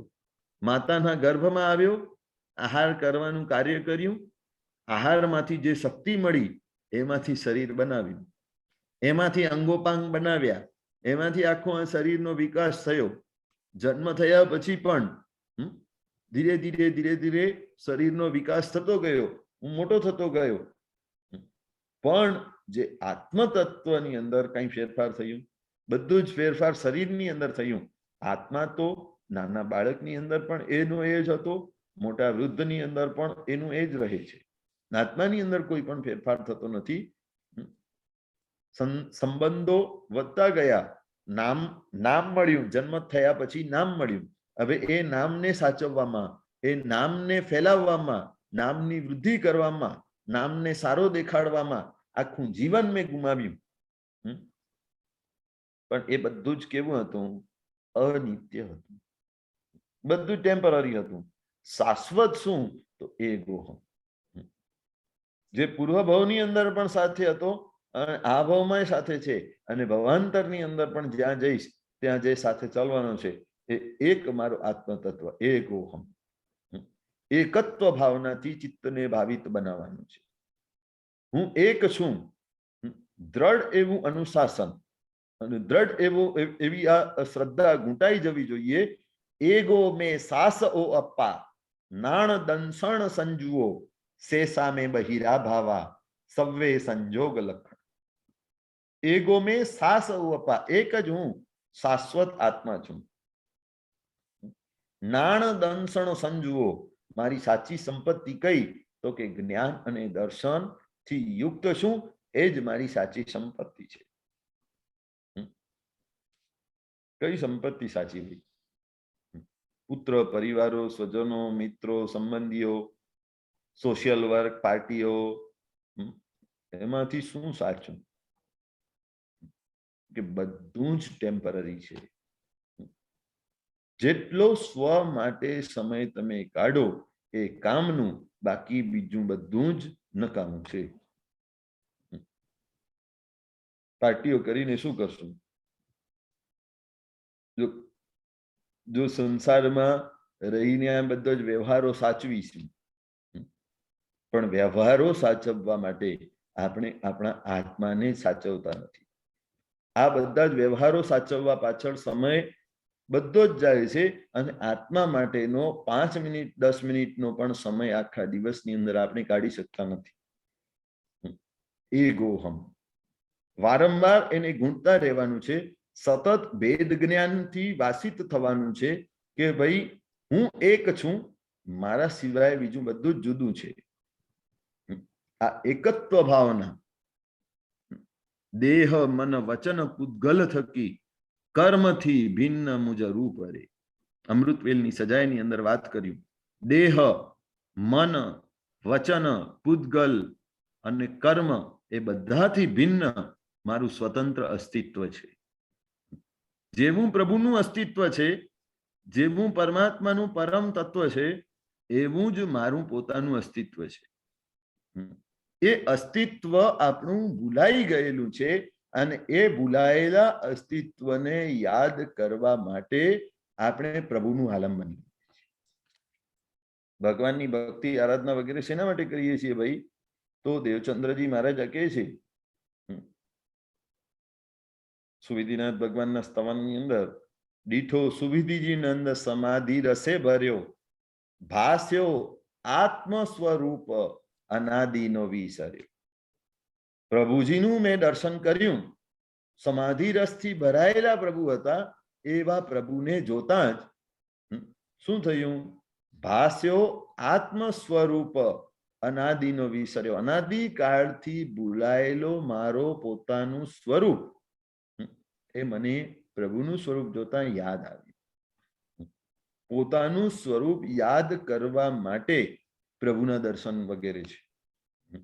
આપણે તો એ બધી પ્રવૃત્તિ કરવામાં એટલા બધા, પ્રવૃત્તિમય ધર્મ કરી લેવામાં એટલા બધા મગ્ન બન્યા હોઈએ કે પછી એ પ્રવૃત્તિ કરતા કરતા ક્યારેય પોતાનું ખ્યાલ સુદ્ધા આવતું નથી.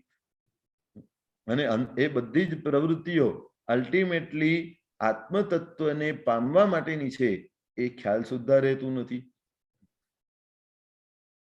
તો કે દેહ મન વચન અને પૂતગલ ને કર્મ બધાથી ભિન્ન મારું પોતાનું સ્વતંત્ર અસ્તિત્વ છે.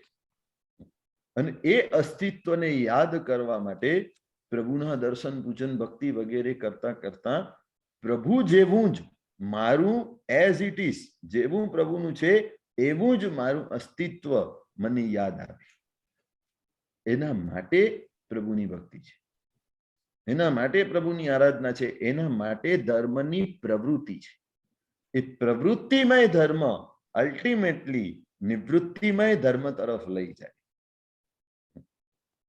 બધી જ વસ્તુઓની નિવૃત્તિ લઈ અને એક જે શાશ્વત તત્વ છે એની અંદર સ્થિરતા, એ આ ધર્મનો સાર છે.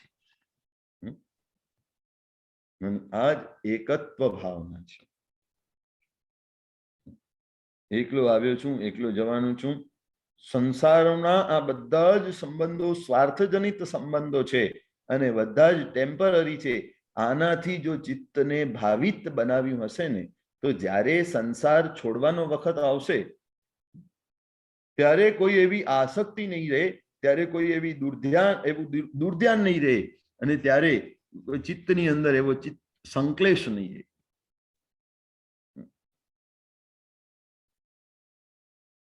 પોતાની સ્વતંત્રતા અને પર પ્રત્યેનો મમત્વનો આ ભાવ નીકળે તો પીડાઓથી મુક્ત થવું સંભવ બને. કારણ કે સંક્લેશ, આકુળતા, વ્યાકુળતાઓ રહેતી નથી. પોતે સ્વતંત્ર છે અને કોઈના પ્રત્યે મારે મમત્વ નથી.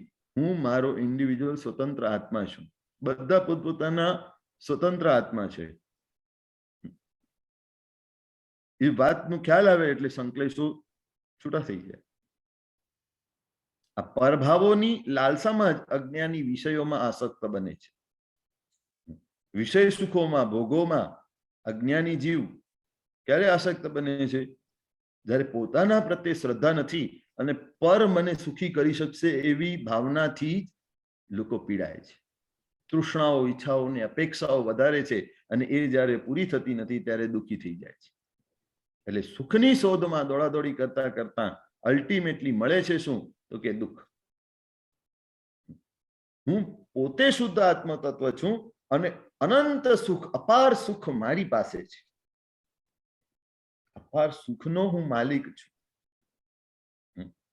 એગોહમની ભાવના જેટલી મજબૂત થશે તેટલો અંદર રહેલો અપાર સુખનો ખજાનો અનુભૂત થવા લાગશે. શાશ્વત એવા તત્વની અંદર અપાર સુખ રહેલું છે અને એ અપાર સુખનો ધણી હું. નાની નાની વાતોમાં કઈ દુઃખી થાઉં, નાનકડી વ્યાધિ આવે ને ટેન્શન આવી જાય મને, નાની નાની વાતો મને બોધર કરી જાય. અપાર સુખનો ખજાનો મારી પાસે છે. આ ઉદાસીન ભાવની પ્રેક્ટિસ કરવાની છે. એગોહમ દ્વારા ઉદાસીનતા. ઉદાસીન એટલે ઉદાસ બનવાનું નથી. ઉદ અને આસીન, ઉદાસીન ભાવની સાધના. ઉદ એટલે ઉપર ઉઠીને અને આસીન એટલે ઉપર ઉઠીને રહેવું, બેસવું. જે જે વસ્તુઓ, પદાર્થો વગેરેના ભોગવટાની અંદર બધાની વચ્ચે આપણે છીએ એ બધાથી ઉપર ઉઠીને વિચાર કરવો, એને ઉદાસીન અવસ્થા કહે છે.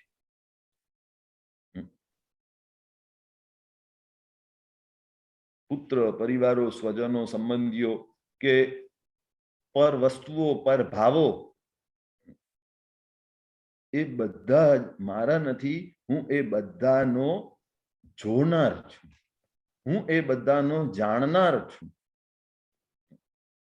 એ જાણનારને જાણવું એ છે એકત્વ ભાવ.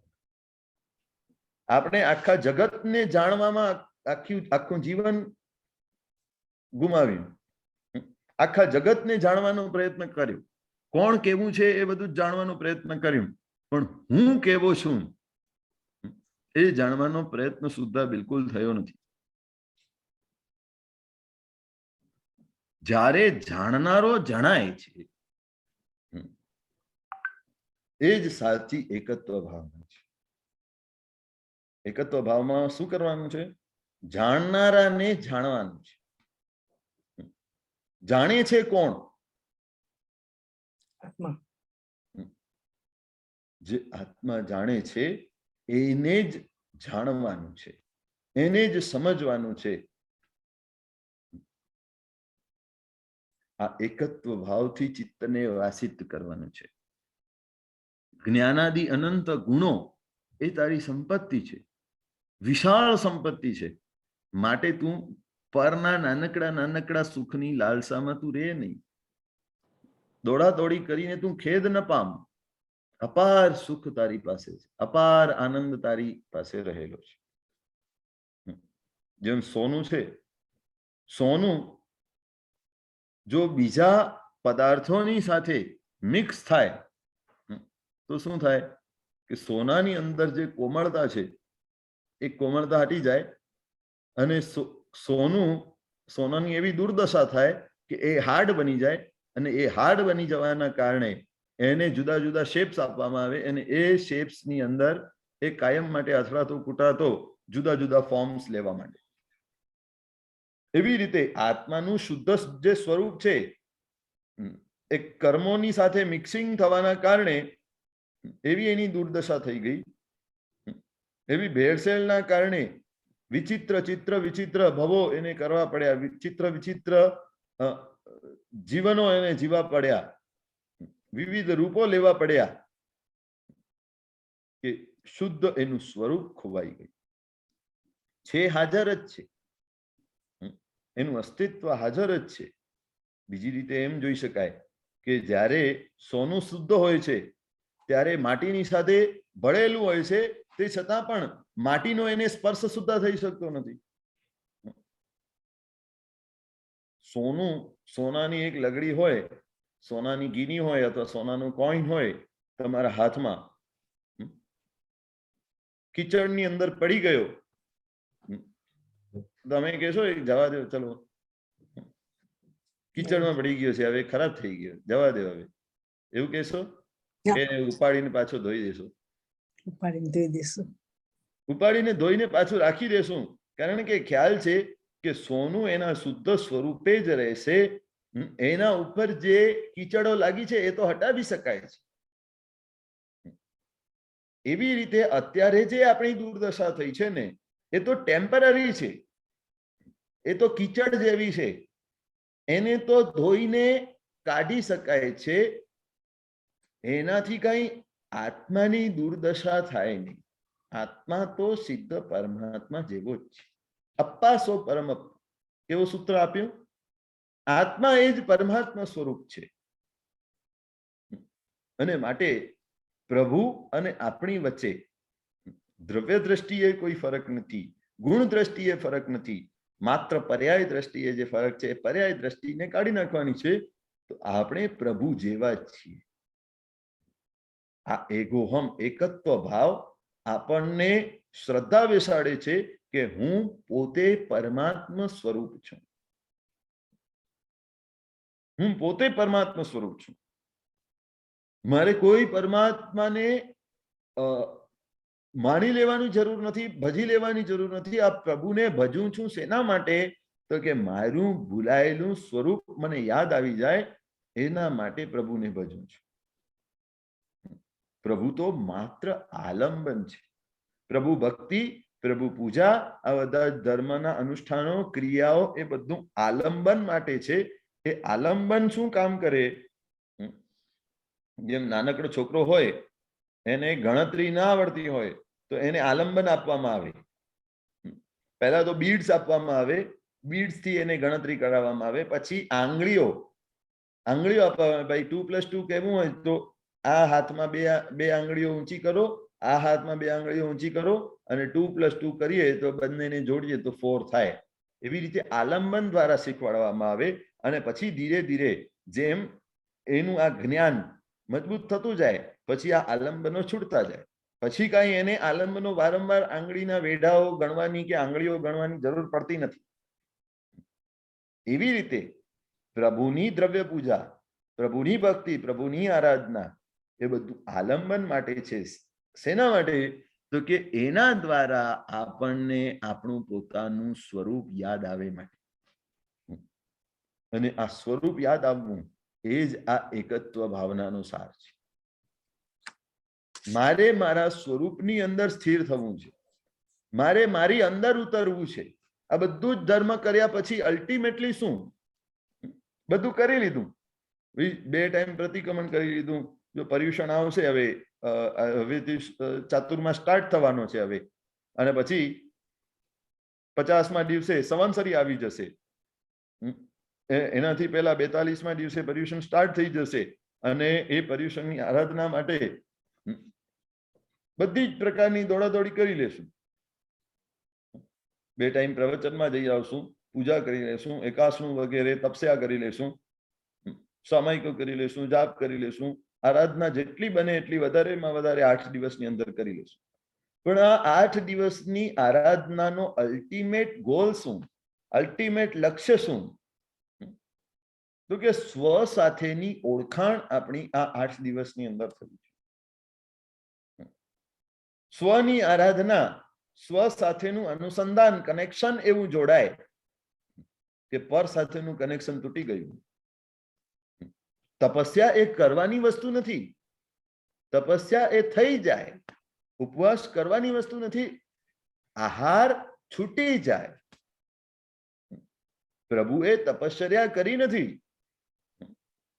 પ્રભુ તો ગોત્રી માટે રોજે રોજ નીકળતા હતા, પણ આહાર પ્રત્યેના મમત્વને, આહાર પ્રત્યેની આસક્તિને પ્રભુએ એટલા અંશે ઘટાડી દીધું હતું કે મારે મારા આત્માની અંદર રહેવું છે. જો સહજ રીતે ક્યાંયથી ભોજન મળી જાય તો વાપરી લઈશ, અને જો ન મળે તો કઈ વાંધો નહીં.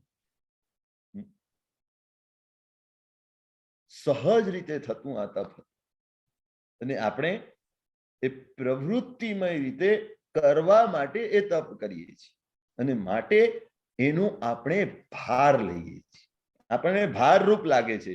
ભાઈ કર્યા પછી જ્યારે નિરાંતે બેસીએ ત્યારે શાંતિ થાય છે. પર્યુષણના 8 દિવસ પૂરા થાય એટલે 9મા દિવસે આપણને લાગે કે હાસ પર્યુષણ પૂરા થયા, કે કરતાપણાનો એક ભાર માથે ચડે છે. સહજ ભાવે ધર્મની આરાધના ક્યારે થાય? જ્યારે ખુદની સાથેનું અનુસંધાન થાય, પોતાની સાથેનું અનુસંધાન જોડાય. એ ખરું ધર્મ છે. આ એકત્વ ભાવના પોતાની સાથેનું કનેક્શન જોડે છે. જો ઇન્ડિયાની અંદર કોઈ પણ ફોન હતા ને, લેન્ડલાઇનના ફોન હતા, એ ફોનની અંદર આપણે પોતાનો જ નંબર આપણે પોતે ડાયલ કરીએ ને, તો એમાં એક ટોન આવતું, इस रूट की सभी लाइनें व्यस्त है. इस रूट की सभी लाइनें व्यस्त છે. આ રૂટમાં બધી લાઈનો વ્યસ્ત છે. એ બતાવે છે કે દુનિયાને મળવામાં આખું જગત એટલું વ્યસ્ત છે કે ખુદને મળનારી બધી જ લાઈનો વ્યસ્ત છે. જગત આખાની સાથે વાતો કરવામાં લોકો એટલા મસ્ત છે કે ખુદને મળવા માટે બધી જ લાઈનો વ્યસ્ત છે. અને માટે પછી છે ને, એ લોકલ કનેક્શનમાંથી લોંગ ડિસ્ટન્સના કોલ કે એસટીડી કોલ્સ જોડવા હોય તો પછી મોબાઈલની અંદર એક એવી સિસ્ટમ આવી કે જે નંબર હોય ને એની આગળ 0 લગાડવાનું. 98 કે 99 થી સ્ટાર્ટ થતું હોય મોબાઈલ નંબર, તો આગળ 0 લગાડવાનું લોંગ ડિસ્ટન્સ કોલ જો કરવું હોય તો એ 0 શેના માટે હતું ખબર છે? એ 0 દ્વારા લોકલ કનેક્શન કટ કરી અને પછી લોંગ ડિસ્ટન્સનું કનેક્શન જોડાય. એના માટે લોકલ કનેક્શન કટ થાય તો લોંગ ડિસ્ટન્સનું કનેક્શન જોડાય. પ્રભુ સાથેનું કનેક્શન લોંગ ડિસ્ટન્સનું છે. એને જોડવા માટે આ લોકલ સંસાર સાથેનું કનેક્શન કટ કરવું પડશે કે નહીં કરવું પડે? તો એ પદાર્થ જગત સાથેનું કનેક્શન જ્યાં સુધી નહીં છૂટે ત્યાં સુધી આત્મા જગત સાથેનું કનેક્શન નહીં જોડાય. આત્મા અને પરમાત્માની વાત એવી અગોચર છે કે એને જાણવા માટે જગત સાથેનું કનેક્શન તોડવું પડશે. આપણને પ્રભુ ગમે ક્યાં સુધી? તો કે દેરાસરની બાઉન્ડ્રી સુધી. ત્યાં પ્રભુને જઈને ઠગી લઈએ, આપો આપો ને મહારાજ અમને શિવ સુખ આપો. અને એવા ગીતો ગાઈએ કે જાણે પ્રભુ આપણને બહુ ગમે છે, બહુ ગમે છે, બહુ ગમે છે, અને બહાર નીકળીએ એટલે પછી સંસાર જ ગમે. એ ગોહમ આપણા આત્મ તત્વની ઓળખાણ આપણને થવી જ જોઈએ. પોતાનું શુદ્ધ આત્મ તત્વ જે છે, અનંત શક્તિમાન હોવા છતાં પણ આજે એની કર્મના કારણે કેવી વિકૃત અવસ્થા થઈ કે શરીર રૂપ પાંજરાની અંદર પડી અને સિંહથી પણ વધારે સત્વશાળી એવો આ આત્મતત્વ બિલકુલ પરાધીન બની ગયું. નાની નાની વાતો આપણને બોધર કરી જાય છે, નાના નાના દુઃખો આપણને પરેશાન કરી જાય છે. કોઈ આપણને કાંઈ કે અને તરત જ આપણે દુઃખી થઈ જઈએ, પરેશાન થઈ જઈએ. શુદ્ધ નયની દ્રષ્ટિએ આપણો આત્મા એક જ છે, પ્રભુ છે, એ જ ભગવાન છે, એ જ સ્વાધીન છે.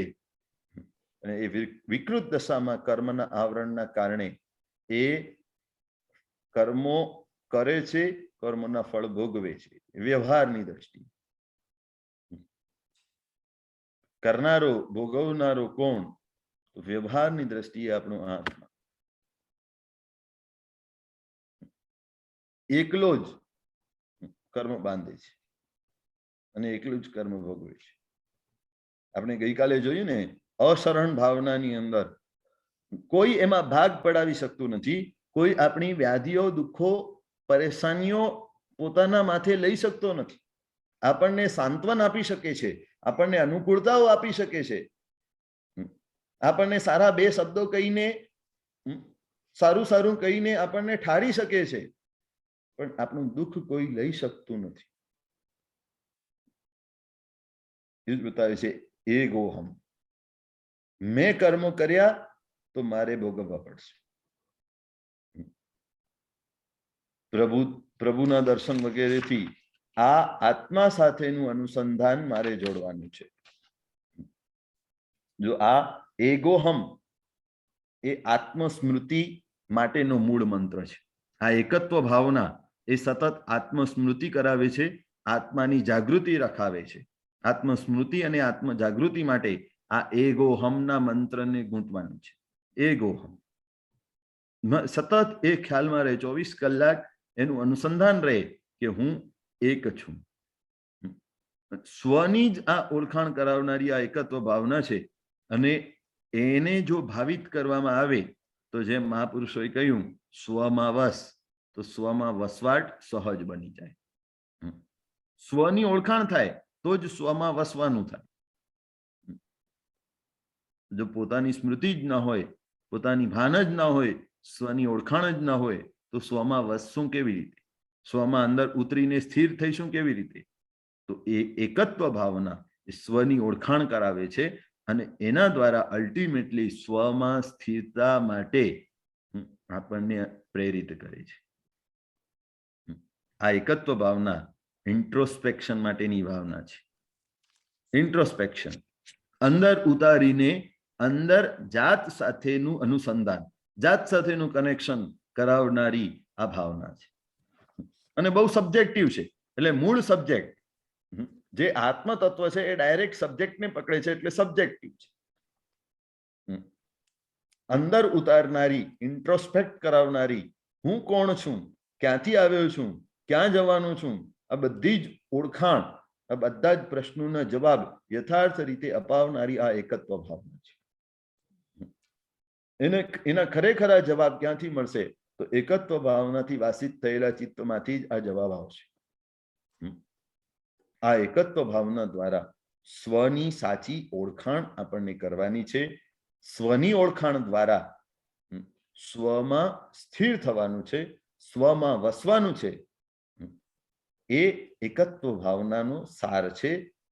એકત્વ ભાવના પછી આવશે અન્યત્વ ભાવના, એટલે કે એનાથી તદ્દન ઓપોઝિટ, જે એક છે એના સિવાય જે બધું છે એ અનેક છે, એ અન્ય છે.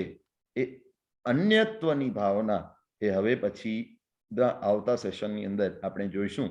આ સંસાર અને એકત્વ ભાવનાને ચિત્તની અંદર ઘૂંટી કૂટીને એવી મજબૂત બનાવવાની. જો આ બધી જ ભાવનાઓ વૈરાગ્ય વાસિત બનવા માટે, સંસારથી વિતરાગતા તરફ ડગલા માંડવા માટે આ બધી જ ભાવનાઓને ચિત્તની અંદર ઘૂંટવાની છે. માત્ર સાંભળવાની નથી, પણ એનાથી ચિત્તને વાસિત કરી દેવાનું છે. આખો દિવસ જ્યારે જ્યારે પણ સમય મળે ને ત્યારે આ ભાવનાઓ દ્વારા એક એક વસ્તુનો આધાર લઈ લેવાનો. ભાઈ આ બુક છે, તો આ બુક કેવી છે? તો પર્યાય દ્રષ્ટિએ તો અનિત્ય છે. તો આ અનિત્ય પર્યાયો, એની ભૂતકાળ શું હતી, એની ભવિષ્યકાળ શું છે, તરત જ ખ્યાલ આવશે કે બધું આ ક્ષણિક જ છે. કોઈ પદાર્થ આપણને બહુ ગમતો હોય તો તરત જ એને નજરની સામે લઈ અને એના પર્યાયો જોવાના કે ભાઈ એનું ભૂતકાળ શું હતું, એનું ભવિષ્યકાળ શું છે. તો એના વર્તમાન પર્યાયોમાંથી રાગ બુદ્ધિ ઇઝીલી નીકળી જશે. હું ઘણીવાર ઉદાહરણ આપતો હોઉં છું કે એક ગુલાબ જામુન સમજો મને બહુ ભાવતો હોય તો એ ગુલાબ જામુનની પર્યાયો જુઓ, ભૂતકાળની પર્યાયો શું ને ભવિષ્યકાળની પર્યાયો શું. ભૂતકાળમાં એ માવામાંથી બન્યો, માવો દૂધમાંથી, દૂધ ગાયમાંથી, ગાયે ઘાસ ખાધું હતું ને ઘાસ માટીમાંથી આવ્યો, એટલે એનો ભૂતકાળ માટી હતું. અને એ ગુલાબજામુન ખાઈ લેવા પછી અલ્ટિમેટલી એ પાછો માટીમાં જ ભળવાનું છે. એનું ભવિષ્યકાળ પણ માટી છે. જેનો ભૂતકાળ માટી છે, જેનો ભવિષ્યકાળ માટી છે, એની વર્તમાન પર્યાયની અંદર આટલા બધા આસક્ત બનવાનો મારે કોઈ અર્થ જ નથી. દરેક પદાર્થોને આવી રીતે તત્વ દ્રષ્ટિએ આપણે જો વિચારણ કરીશું, પર્યાયોની દ્રષ્ટિએ સ્પષ્ટ કરીશું, તો આ બધી જ ભાવનાઓ ઇઝીલી ગૂંટાશે. અને જો આ ભાવનાઓ ગૂંટાશે તો ચિત્ત આ પદાર્થોની વચ્ચે રહેવા છતાં પણ, પદાર્થોની સાથેનું જીવન હોવા છતાં પણ પદાર્થથી અલિપ્ત રહી શકશે. અને એને જ કહેશે કે જલ કમલવત જીવન. કમળ જેમ કીચડમાં ઉત્પન્ન થાય છે અને જળની અંદર રહે છે, તે છતાં પણ કીચડથી એ ખરડાતો નથી અને જળથી એ ભીંજાતો નથી. તો આ કમળ જેવું આપણું જીવન બને. સંસારમાં હોવા છતાં પણ, પદાર્થોની, પૂતગલોની વચ્ચે રહેવા છતાં પણ એ પૂતગલ ભાવ આપણને આકર્ષિત ન બનાવે અને આપણા શુદ્ધ આત્મતત્વને આપણે ઓળખીએ, એને પામીએ અને એને જ વાસિત, એનાથી વાસિત બનવાનો આપણે પ્રયત્ન કરીએ. એ જ મંગળ ભાવના સાથે વિરમું છું. જીનાજ્ઞા વિરુદ્ધ કંઈ પણ બોલાયું હોય તો મિચ્છામિ દુક્કડમ. મિચ્છામિ દુક્કડમ. ક્ષણિકભાઈ, મારે એક અનાઉન્સમેન્ટ કરવાની છે અને પછી આપણે જો કોઈને પણ કંઈ પ્રશ્ન હોય તો આપણે પૂછી શકે છે. તો મારે એ અનાઉન્સ કરવાનું છે કે આપણે દરરોજ ફ્રાઈડે સુધી આપણે દરરોજનું લેક્ચર 8:30 થી કરીને 10 વાગ્યા સુધી રાખીએ છીએ. હવે સેટરડેના આપણને ફાવે એવું છે નહીં, તો સેટરડેના આપણે નહીં રાખીએ, પણ રવિવારના આપણે 11 થી કરીને 12:30 વાગે જૈન સેન્ટરમાં રાખેલું છે અને that is in person. So it's not on the Zoom. But આપણે જે ત્યાર પછીનો જે સોમવાર આવે છે એ સોમવારે આપણે વળી પાછું તમારું લેક્ચર, શનિભાઈનું લેક્ચર ચાલુ રાખીશું અને એ 8:30 થી કરીને 10 વાગ્યા સુધી છે. તો શનિવારે આપણે કોઈ લેક્ચર છે નહીં. આપણે પહેલા આવી રીતે કહેલું કે આપણે બપોરના 2 થી કરીને 3:30 સુધી રાખીશું, પરંતુ એ કેન્સલ કરવું પડ્યું છે અને એના બદલે આપણે સોમવારના 8:30 થી 10 વાગ્યા સુધી રાખીશું. તો that is the announcement. Please make sure that everybody understands that, realizes that. Okay? તો હવે કોઈને પણ જો આ બે ભાવનાઓ માટે કંઈ પણ પ્રશ્ન હોય તો અત્યારે આપણે ક્ષણિકભાઈને પૂછી શકીએ છીએ. સંસાર ભાવના અને એકત્વ ભાવના. કોઈને પણ પ્રશ્ન હોય તો પૂછો પ્લીઝ. તમારે અનમ્યુટ કરવું છે બધાને? ક્ષણિકભાઈ, બધાને અનમ્યુટ કરી દો ને. હા, યસ.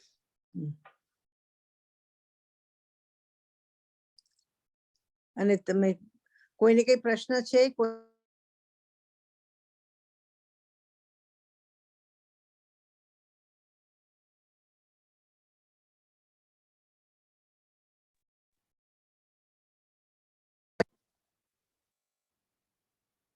કોઈને પણ કઈ પ્રશ્ન હોય તો પ્લીઝ તમે પૂછી શકો છો અત્યારે, નહીતર પછી આપણે માંગલિક કરી લેશું.